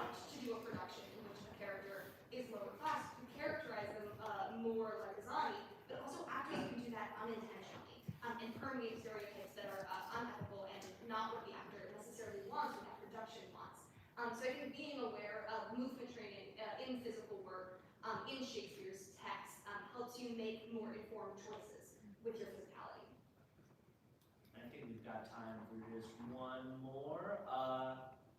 Sam, have you, either in your research or your own personal experience, found that the frequency of unintentional commedia is different in spaces like the ASC where there's universal lighting compared to spaces that have like stage set lighting? Yes. I think that I have noticed more cases of unintentional commedia in theaters that are trying to adhere to original practice in some way. Things like the Globe or the ASC, and also outdoor theaters, because there's no necessarily like spotlights, so people have to be more physical for people to look at you and not look at the person behind you. But you can do more subtleties and less physical work in productions that have lighting and spotlights and sound, because you can create these focuses less physically. So that's definitely contributing to my research. And that's all the time we have.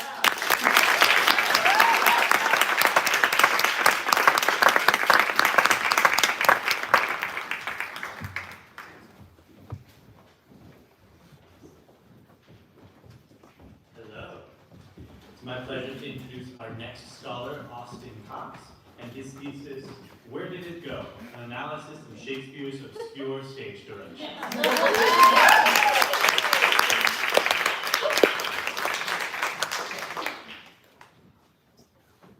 Good morning. My name is Austin, and I am proud to present my thesis, Where Did It Go? An analysis of Shakespeare's obscure stage directions. This particular project comes from my love of stage combat. It stems from a curiosity behind why Shakespeare wrote these kinds of stage directions within his plays. As someone who has helped choreograph the fights in my cohort's production of Cymbeline last spring, it raised a tough question that both directors and choreographers have to answer. If Shakespeare doesn't explicitly tell us what happens with a weapon inside his plays, then what do we do? Today I will be demonstrating what I mean by obscure stage directions, and what I'm looking for in trying to solve them.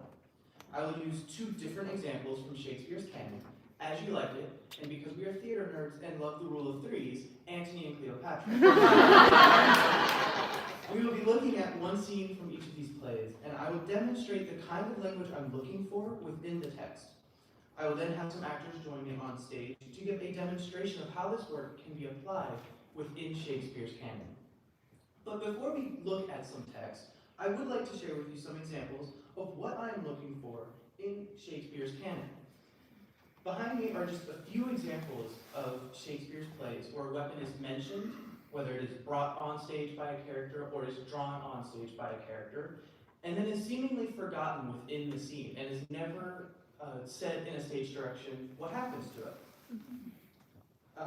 I pulled all of these from the Complete Works Arden, and as you can see, there are a wide range of weapons, including swords, knives, and even an example of unarmed combat found in the Quarto 1 of Hamlet. And the reason that I include that is, A, it includes a very good example of what I'm looking for in terms of language when trying to figure out what is happening with weapons, and I found it interesting that the Quarto 1 does not have any sort of combat stage direction for this. It is later applied in the Quarto 2 and the Folio.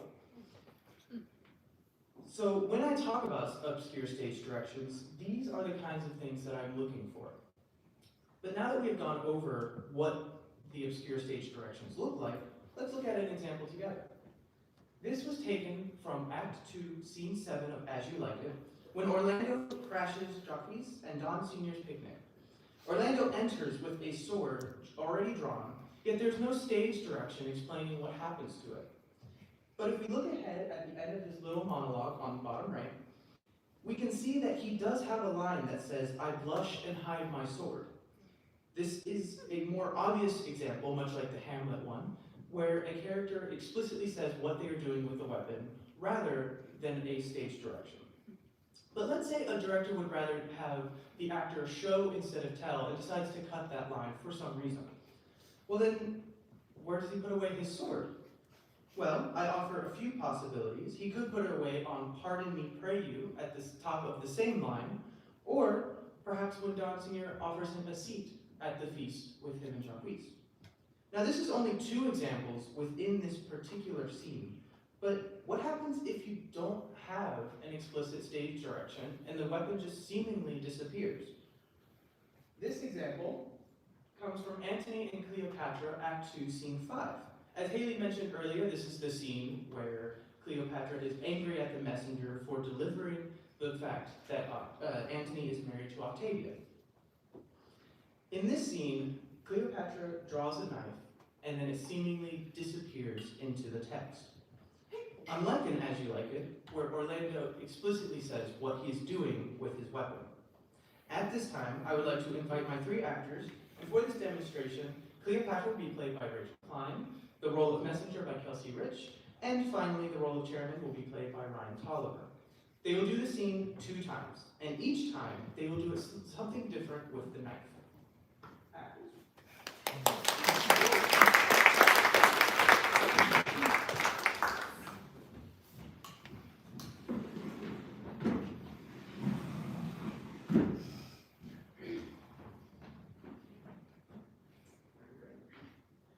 Gracious madam, I had to bring the news made not the match. Say 'tis not so. A province I will give thee, and make thy fortunes proud. The blow thou hast shall make thy peace, for moving me to rage, and I will boot thee with what gift beside thy modesty beg. He's married, that rogue. Thou hast lived too long. Hey, what made you mad? I made no fault. Keep yourself within yourself. The man is innocent. Some innocent escaped off the thunderbolt. Melt Egypt into the Nile, and kindly creatures turn all to servants. Call the slave again. Though I am mad, I will not bite him, Paul. He is afeared to come. I will not hurt him.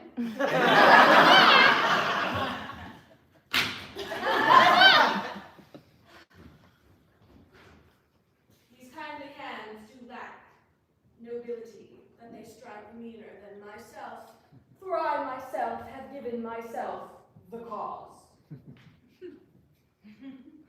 Come hither, sir.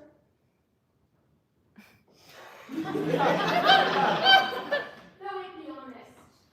'Tis never good to bring bad news. Give to gracious message an honest host of tongues.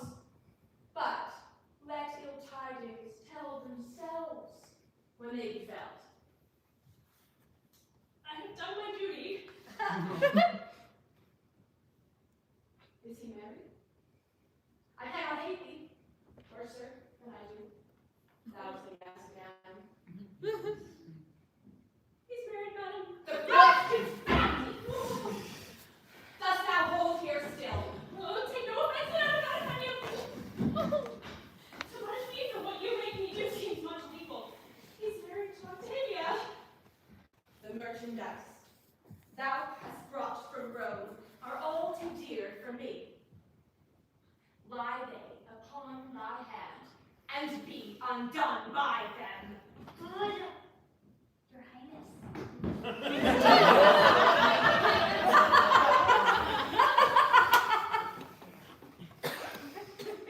Let him ever and forever go.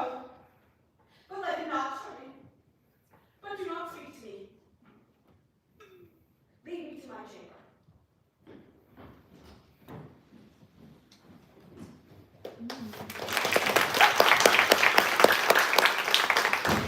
You'll notice that this time through, I had Cleopatra drop the knife and have it as what I call a loose weapon, meaning anybody can take control of it at any time. This creates a different set of stakes for each of the characters involved. As I said, anyone can grab it and use it. This leaves each character with a small sense of power that comes from wielding a knife, and helps create a level of uncertainty between each character, since none of them know exactly what could happen next. The tension is then raised when Cleopatra regains control of the knife and continues to threaten the messenger. However, what happens if Cleopatra puts the knife away and maintains control of it herself? I would like to re-invite my actors back on the stage to demonstrate this slight change.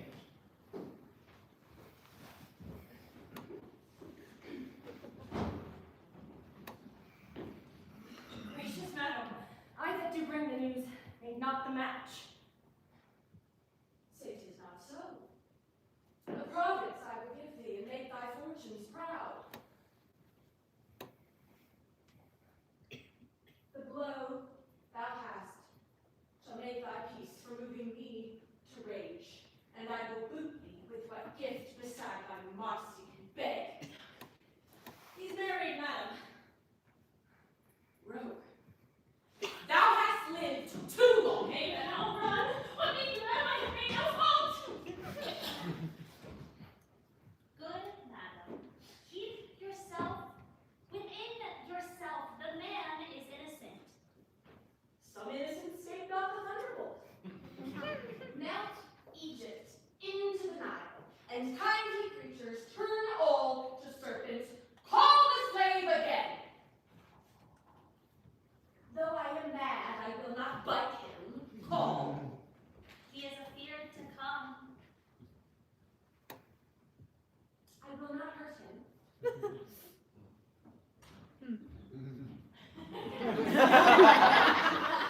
kindly hands to lack nobility, they strike meaner than myself.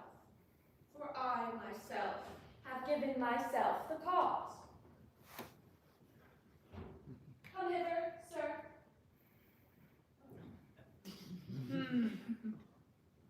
Though it be honest, 'tis never good to bring bad news. Give to a gracious message an honest host of tongues, but let ill tidings tell themselves when they be felt. I have done my duty. Is he married? I cannot hate thee, worse than I do, if thou say yes again. He's married, madam. Dost thou hold there still? Oh, thanks, I would not offend you. Punish me for what you make me do seems so much evil.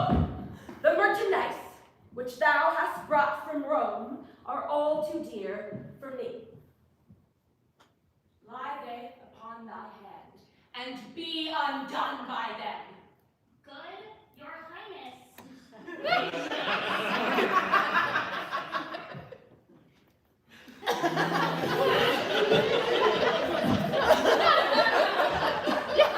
Ever and forever go. But let him not. Charmaine, but do not speak to me. Lead me to my chamber.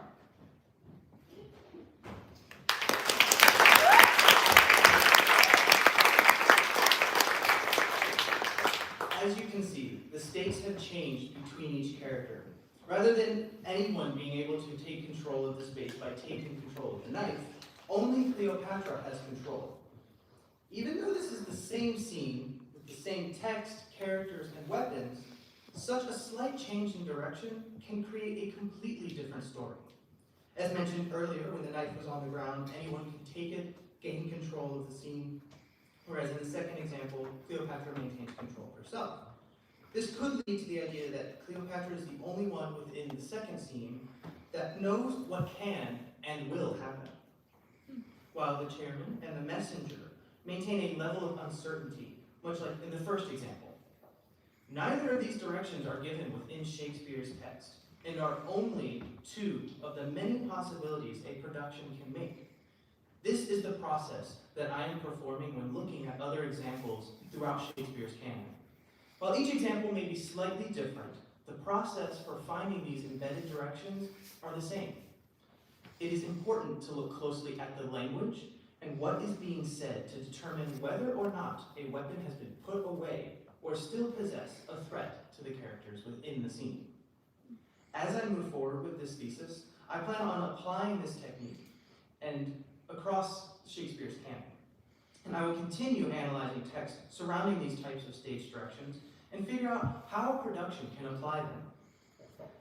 by creating different examples that include a range of directions as well as weapons. This thesis can help theater practitioners better understand what Shakespeare might have intended within his works. I will be looking for similarities to determine whether or not Shakespeare had a certain way of hiding these stage directions. And if there are any noticeable amount of similarities, then I can include a list to help choreographers and directors identify them as they work with text within their production. Thank you.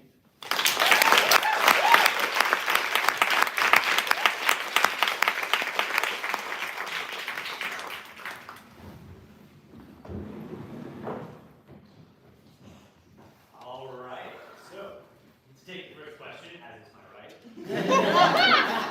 Have you found any very interesting examples so far that just didn't quite fit within this presentation today? Absolutely. I would say I have two answers to that question. The first one is the example from MLitt that I mentioned briefly, in that there is no stage direction saying that Laertes is grappling with Hamlet in the Cordo I version. And I find that interesting because the Cordo I, in that scene in particular, they are still in the grave of Ophelia. They actually have Hamlet getting into the grave, and it's not until the later editions that Laertes gets out and then they fight. And as I said, they don't say, there's no stage direction saying that they're fighting. It's just, get your hands on the throat, basically. And then the second one is the two that in Antony and Cleopatra that I didn't get to mention, and that's when Antony dies. He comes on stage with a sword drawn, and the stage direction has him fall on his sword, and then people enter and find him, and then the weapon is still not mentioned. So then it creates an interesting thing of, well, who comes in and who is in charge of taking the weapon, and what does that mean for the character that takes the weapon? So I'm excited to look at that a little bit deeper and kind of play with ideas of that as well. Open to the floor, Becca. Yeah, you mentioned that the text you pulled for today was from the Ardent collection. I was wondering if any part of your thesis is going to include sort of a print history study of the way stage directions differ between versions. Absolutely. Once I found out about the difference in the Hamlets, the Complete Works Ardent has both Cordo's and the folio version. I am interested in looking at not only like historical prints of it, but also comparing them to like the folder, because oftentimes the folder will add stage directions. Like I know for there, As You Like It, they add, he puts away his sword at the end of the text that we looked at. And I feel like that can help me sort of pinpoint where they're saying things are happening, and then I can look at the text surrounding where they're putting it and debunk or agree with it depending on what my findings are. Susanna? You mentioned that this might bring us closer to authorial intent. And I just want to know what kind of importance that you're putting on authorial intent in performance of these implicit stage directions. Yeah. I would say that when it comes to the authority, weapons inherently have a sense of authority with them, especially when they're drawn. And in the scene with Antony, or in the Cleopatra scene, she's the only one that has a weapon. And though her status inherently gives her authority in the room, she is then boosted by the fact that she's the only one with this knife. And so I think that by looking at who is wielding the weapon, whether it is someone who is already of authority in the scene or someone who has no authority in the scene, like if the messenger had picked it up, how does that change the chemistry between the characters? How does that move and tell a different story? If that answers your question. Would you say that different rules apply depending on the weapon that is in the text and in the scene? Absolutely. When it comes to different weaponry, you have to look at the different sizes, for example. Like if a sword is drawn, obviously the distance between actors has to be greater because the distance of the blade is greater. And there is also this sort of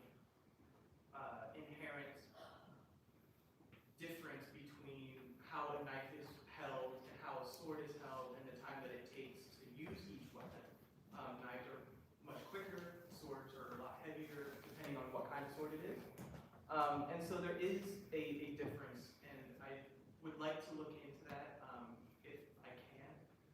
But there is, yes. Long story short, yes. There is a major difference in the swords versus knives. Time for one more question. JP. Wondering if you're finding anything along the lines of like causation for when stage directions are present in more of the original or early texts as opposed to like modern ones. If you see anything like if there's a lack of stage directions, does that mean we should be looking for more embedded stage directions, or if a lack of if there's any sort of causation between those two things that you're noticing? Yeah, I would say that to go back to the Antony and Cleopatra example that I showed today, earlier in that scene, actually just before I had this, in the scene before I had them start, Cleopatra actually strikes the messenger a few times and then drags him around the room before drawing the knife on him. Due to time constraints, I had to cut all of that. But the thing that I was looking at particularly in that scene is the fact that the scene is so long and the weapon is presumably out for so long, and then they just exit. And so that was the thing that really sparked this thesis. But I do think that oftentimes there is this causation, like she's already mad at him, and then she's just taking that next step of like, well, now I'm just going to do this, and ends up drawing the knife.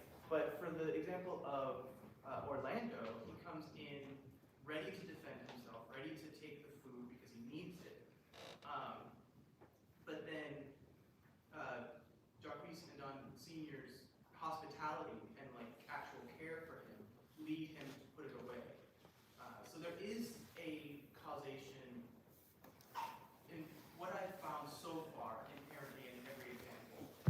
And it's just a matter of finding that causation and then determining how that affects the character and therefore how it affects the weapon that they are wielding.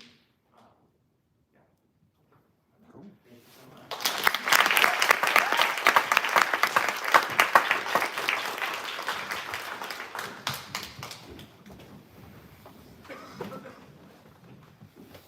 Please join me in welcoming the final speaker of this morning's panel, scholar Rebecca Bailey, with her paper, And the Dance.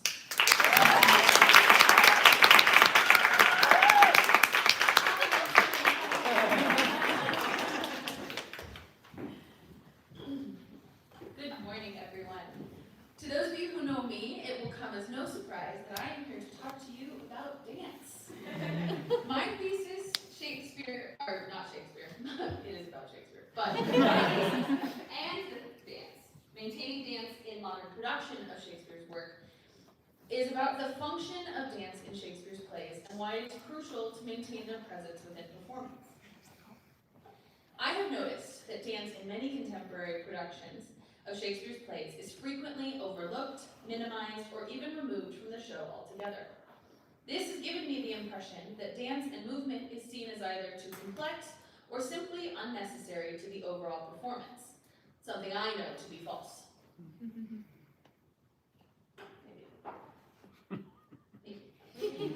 Dance was consistently a part of early modern culture and performance. There were dances for every social class that encompassed different kinds of social and celebratory occasions.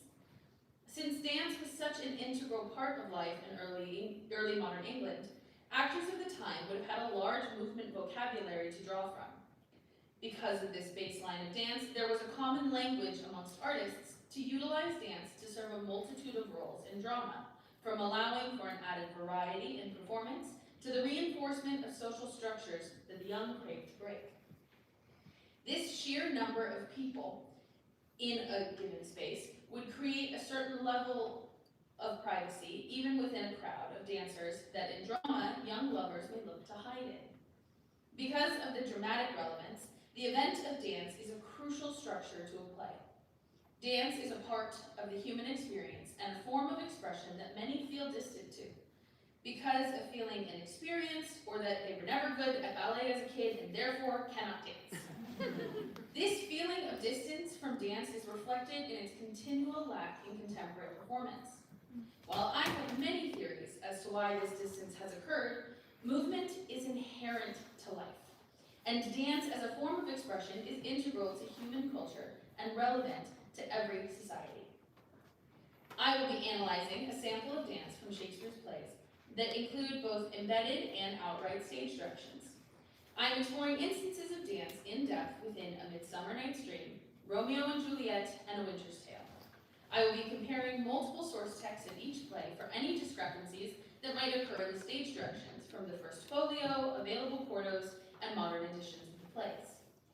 I will then be evaluating how each dance forwards the moment of the scene, asking, what does this dance do for the plot? How does this dance contextualize the world of the play?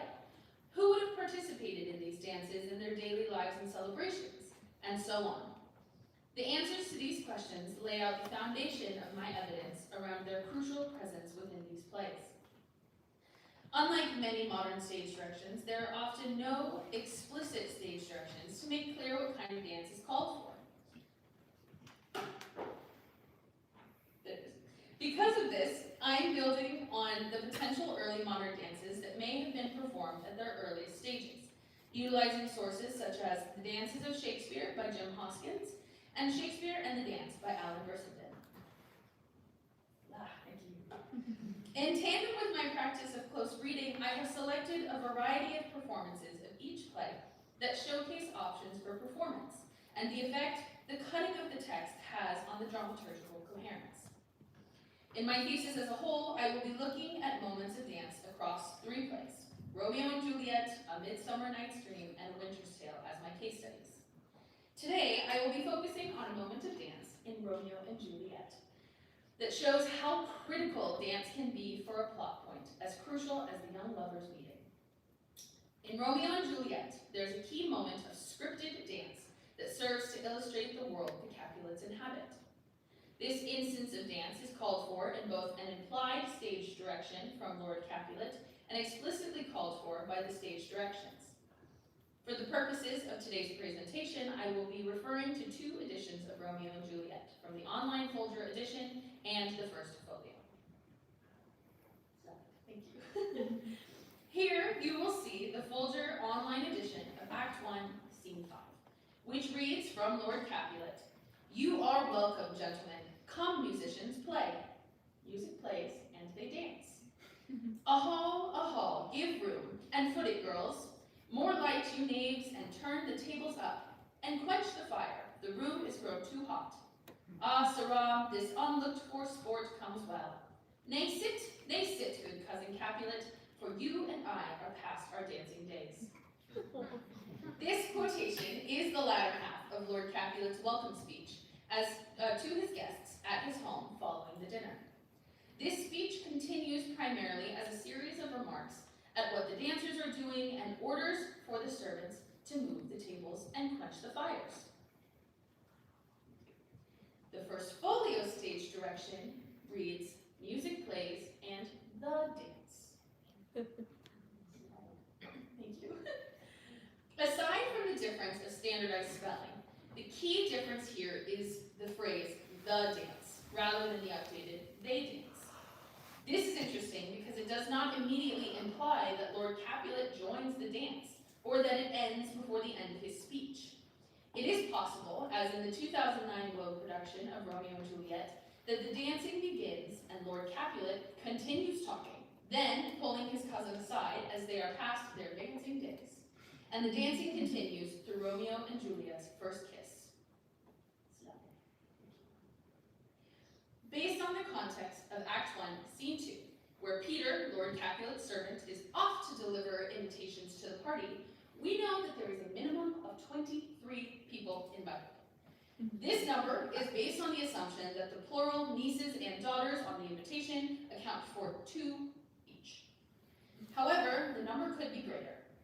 The minimum number of guests in attendance, including the Capulets, the party crashers, and the minimum number of servants, of which there are at least 3 based on assigned lines, adds up to 32 people at this party.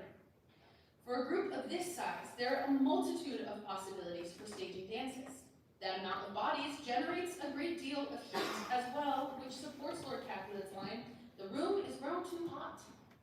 In addressing all his guests, Lord Capulet utilizes dance to continue the evening. Within the social work of the play, dance is a key element, and this image from Zeffirelli's 1968 film is a beautiful snapshot of the sheer amount of people in attendance. Now, the dance performed in this scene is most likely to have been what Elizabethans called a measure, because Romeo says, "The measure done, I'll watch her place of stand, and, touching hers, make blessed my rude hand."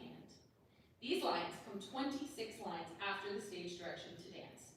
The measure is also known as a Basque dance in other parts of Europe. It is a dance that was known to be graceful, dignified, and full of decorum. As Jim Hoskins, in his book The Dances of Shakespeare, states, the name Basque meant that the feet were kept close to the ground, as opposed to a haute, which meant to jump and hop. Both of these are French terms. A measure is composed of 6 key movements: the reverence, which is a bow or a curtsy, a sway, then a single step, followed by 2 steps, a bending of the knees, and then returning to your partner. Each movement takes an entire measure of music to perform. And this is written in 3/4 time for those of you who know music. Now, for any performance of Romeo and Juliet that is set in or near the 14th through 18th centuries, this dance is already choreographed and encompasses simple steps that almost anyone can perform. What the text indicates is that Juliet is a part of this dance when Romeo first sees her, elegant and reverent within the stately dance, which is a credit to the steady pace of the measure and the simplicity of the steps. A measure also has a specific class connotation, as it is a dance that would have been quite common amongst the upper class.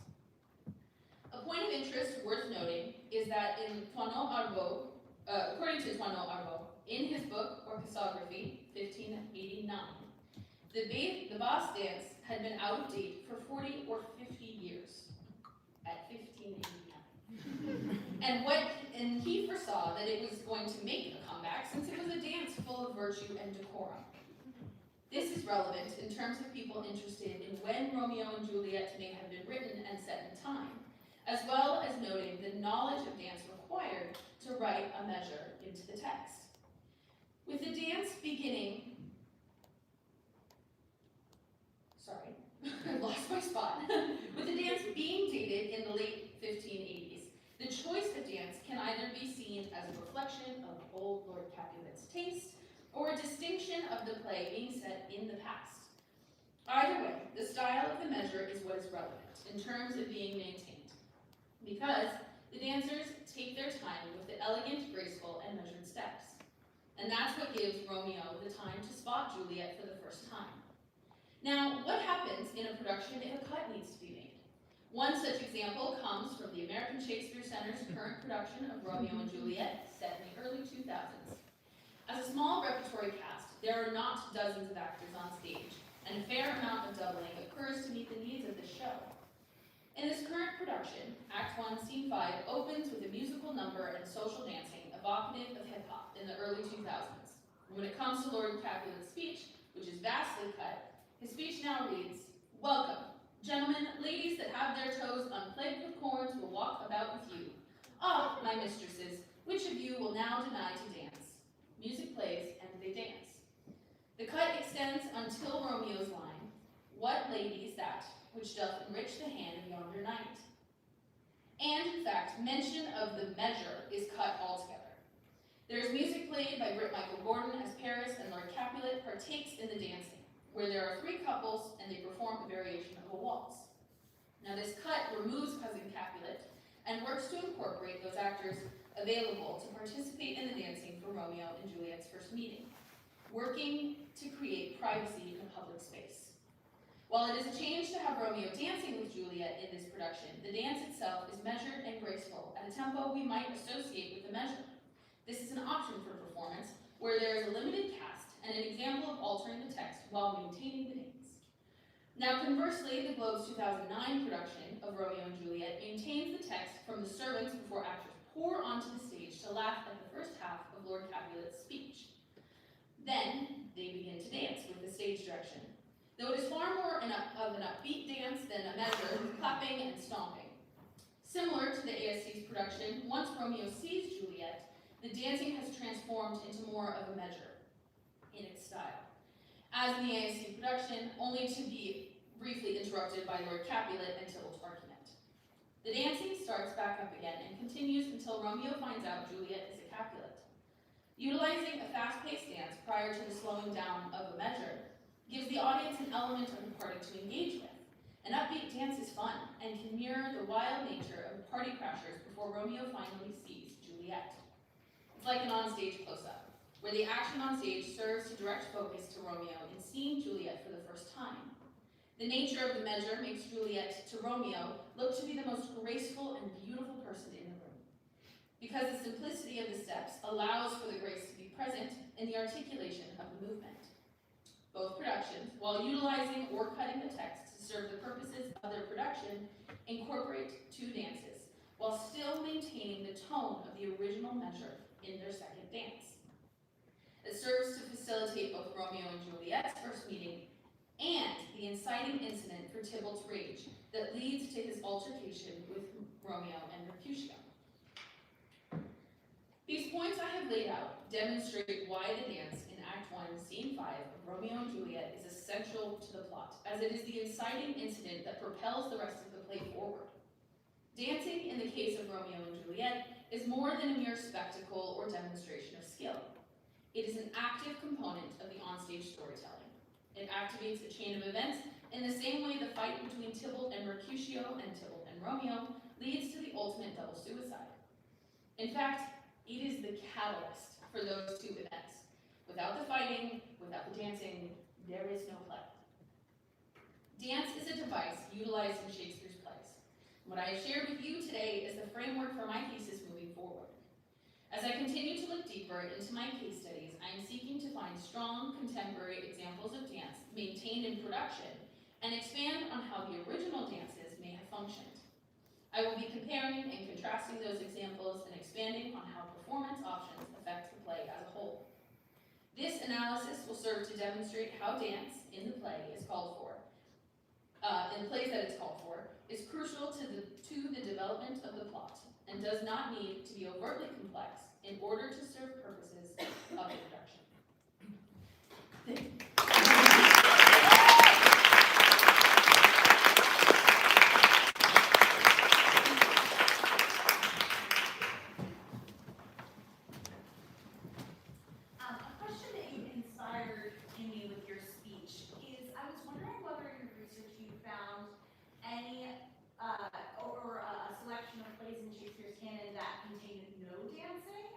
Or any plays that perhaps contain an unexpected use of dancing. Interesting. Yes, so a majority of the plays in Shakespeare's canon do not include implicit stage directions for dance, which is part of the reason I feel that it's really important to highlight the ones that do in terms of maintaining that in contemporary performance. There are some instances where like a fool does a jig that may be but that's like specific to a character type, and so that'll be a section that I'm looking more into deeply as I move forward.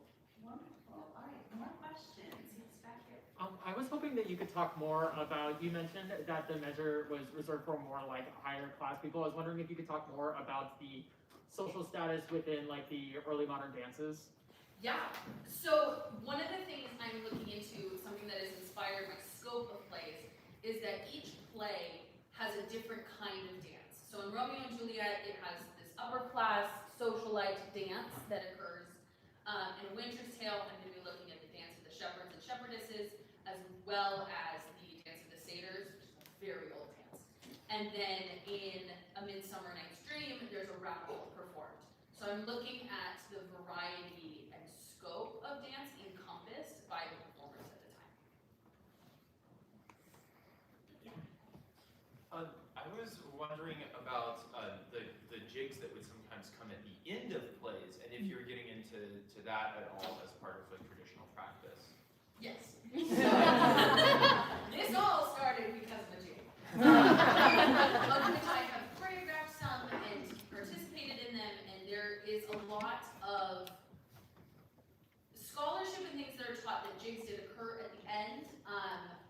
I'm looking into, based on an article Laura sent me, about an outline of jigs that occurred all over London and how that might have affected certain plays. But one of the things that's really hard to track down is it wasn't always recorded when a jig was performed.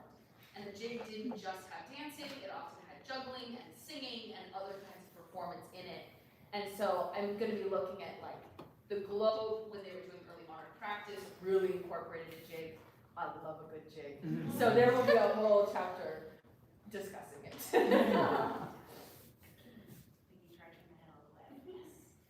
You mentioned that in Romeo and Juliet, the dance might encompass about 30 people or 30 or more people.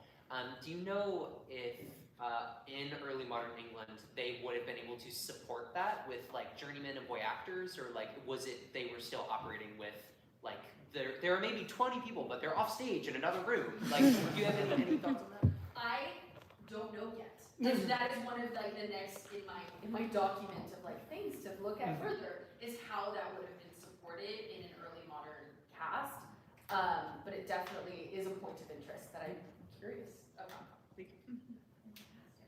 Time for another map. I'm really, really curious about your thoughts, since if I remember correctly, your 3 case studies have all been turned into ballets at some point. How like textually supported dance can manifest into productions that are like all dance and no text, or if there's room for that in your thesis at all. I don't know in this thesis if there's room for it, but it's something I'm really acutely aware of. I've seen all 3 like iterations, well not all of them, but like versions of that were adapted into ballet. And some of them go really deeply into like the scripted dance, like there's a Winter Sale production a lot of us have watched for class that does the dance of the shepherds and shepherdesses, but it does not do the dance of the satyrs. Maybe because phallic symbols are inappropriate at the right time. But it is a point that I'm interested in looking at, but I don't know how much I can incorporate that. Good. We have one more question. Have you seen any performances where they purposely put a dance in there to try to move along the plot, but it hindered the production in any type of way? Not yet. I haven't. I mean, the 2 examples that I talked about today included extra dance, which I have enjoyed both of, but it definitely changes the nature of the party. Instead of it moving into one dance that then continues, it does take time out, which maybe is reflected in what has to be cut later for time. It's an interesting point. Thank you so much. That's all.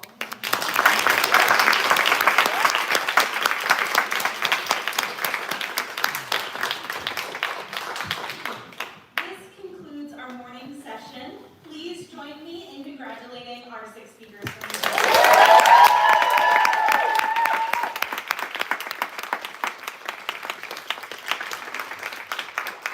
next session will resume here at 1 p.m. right here in this room.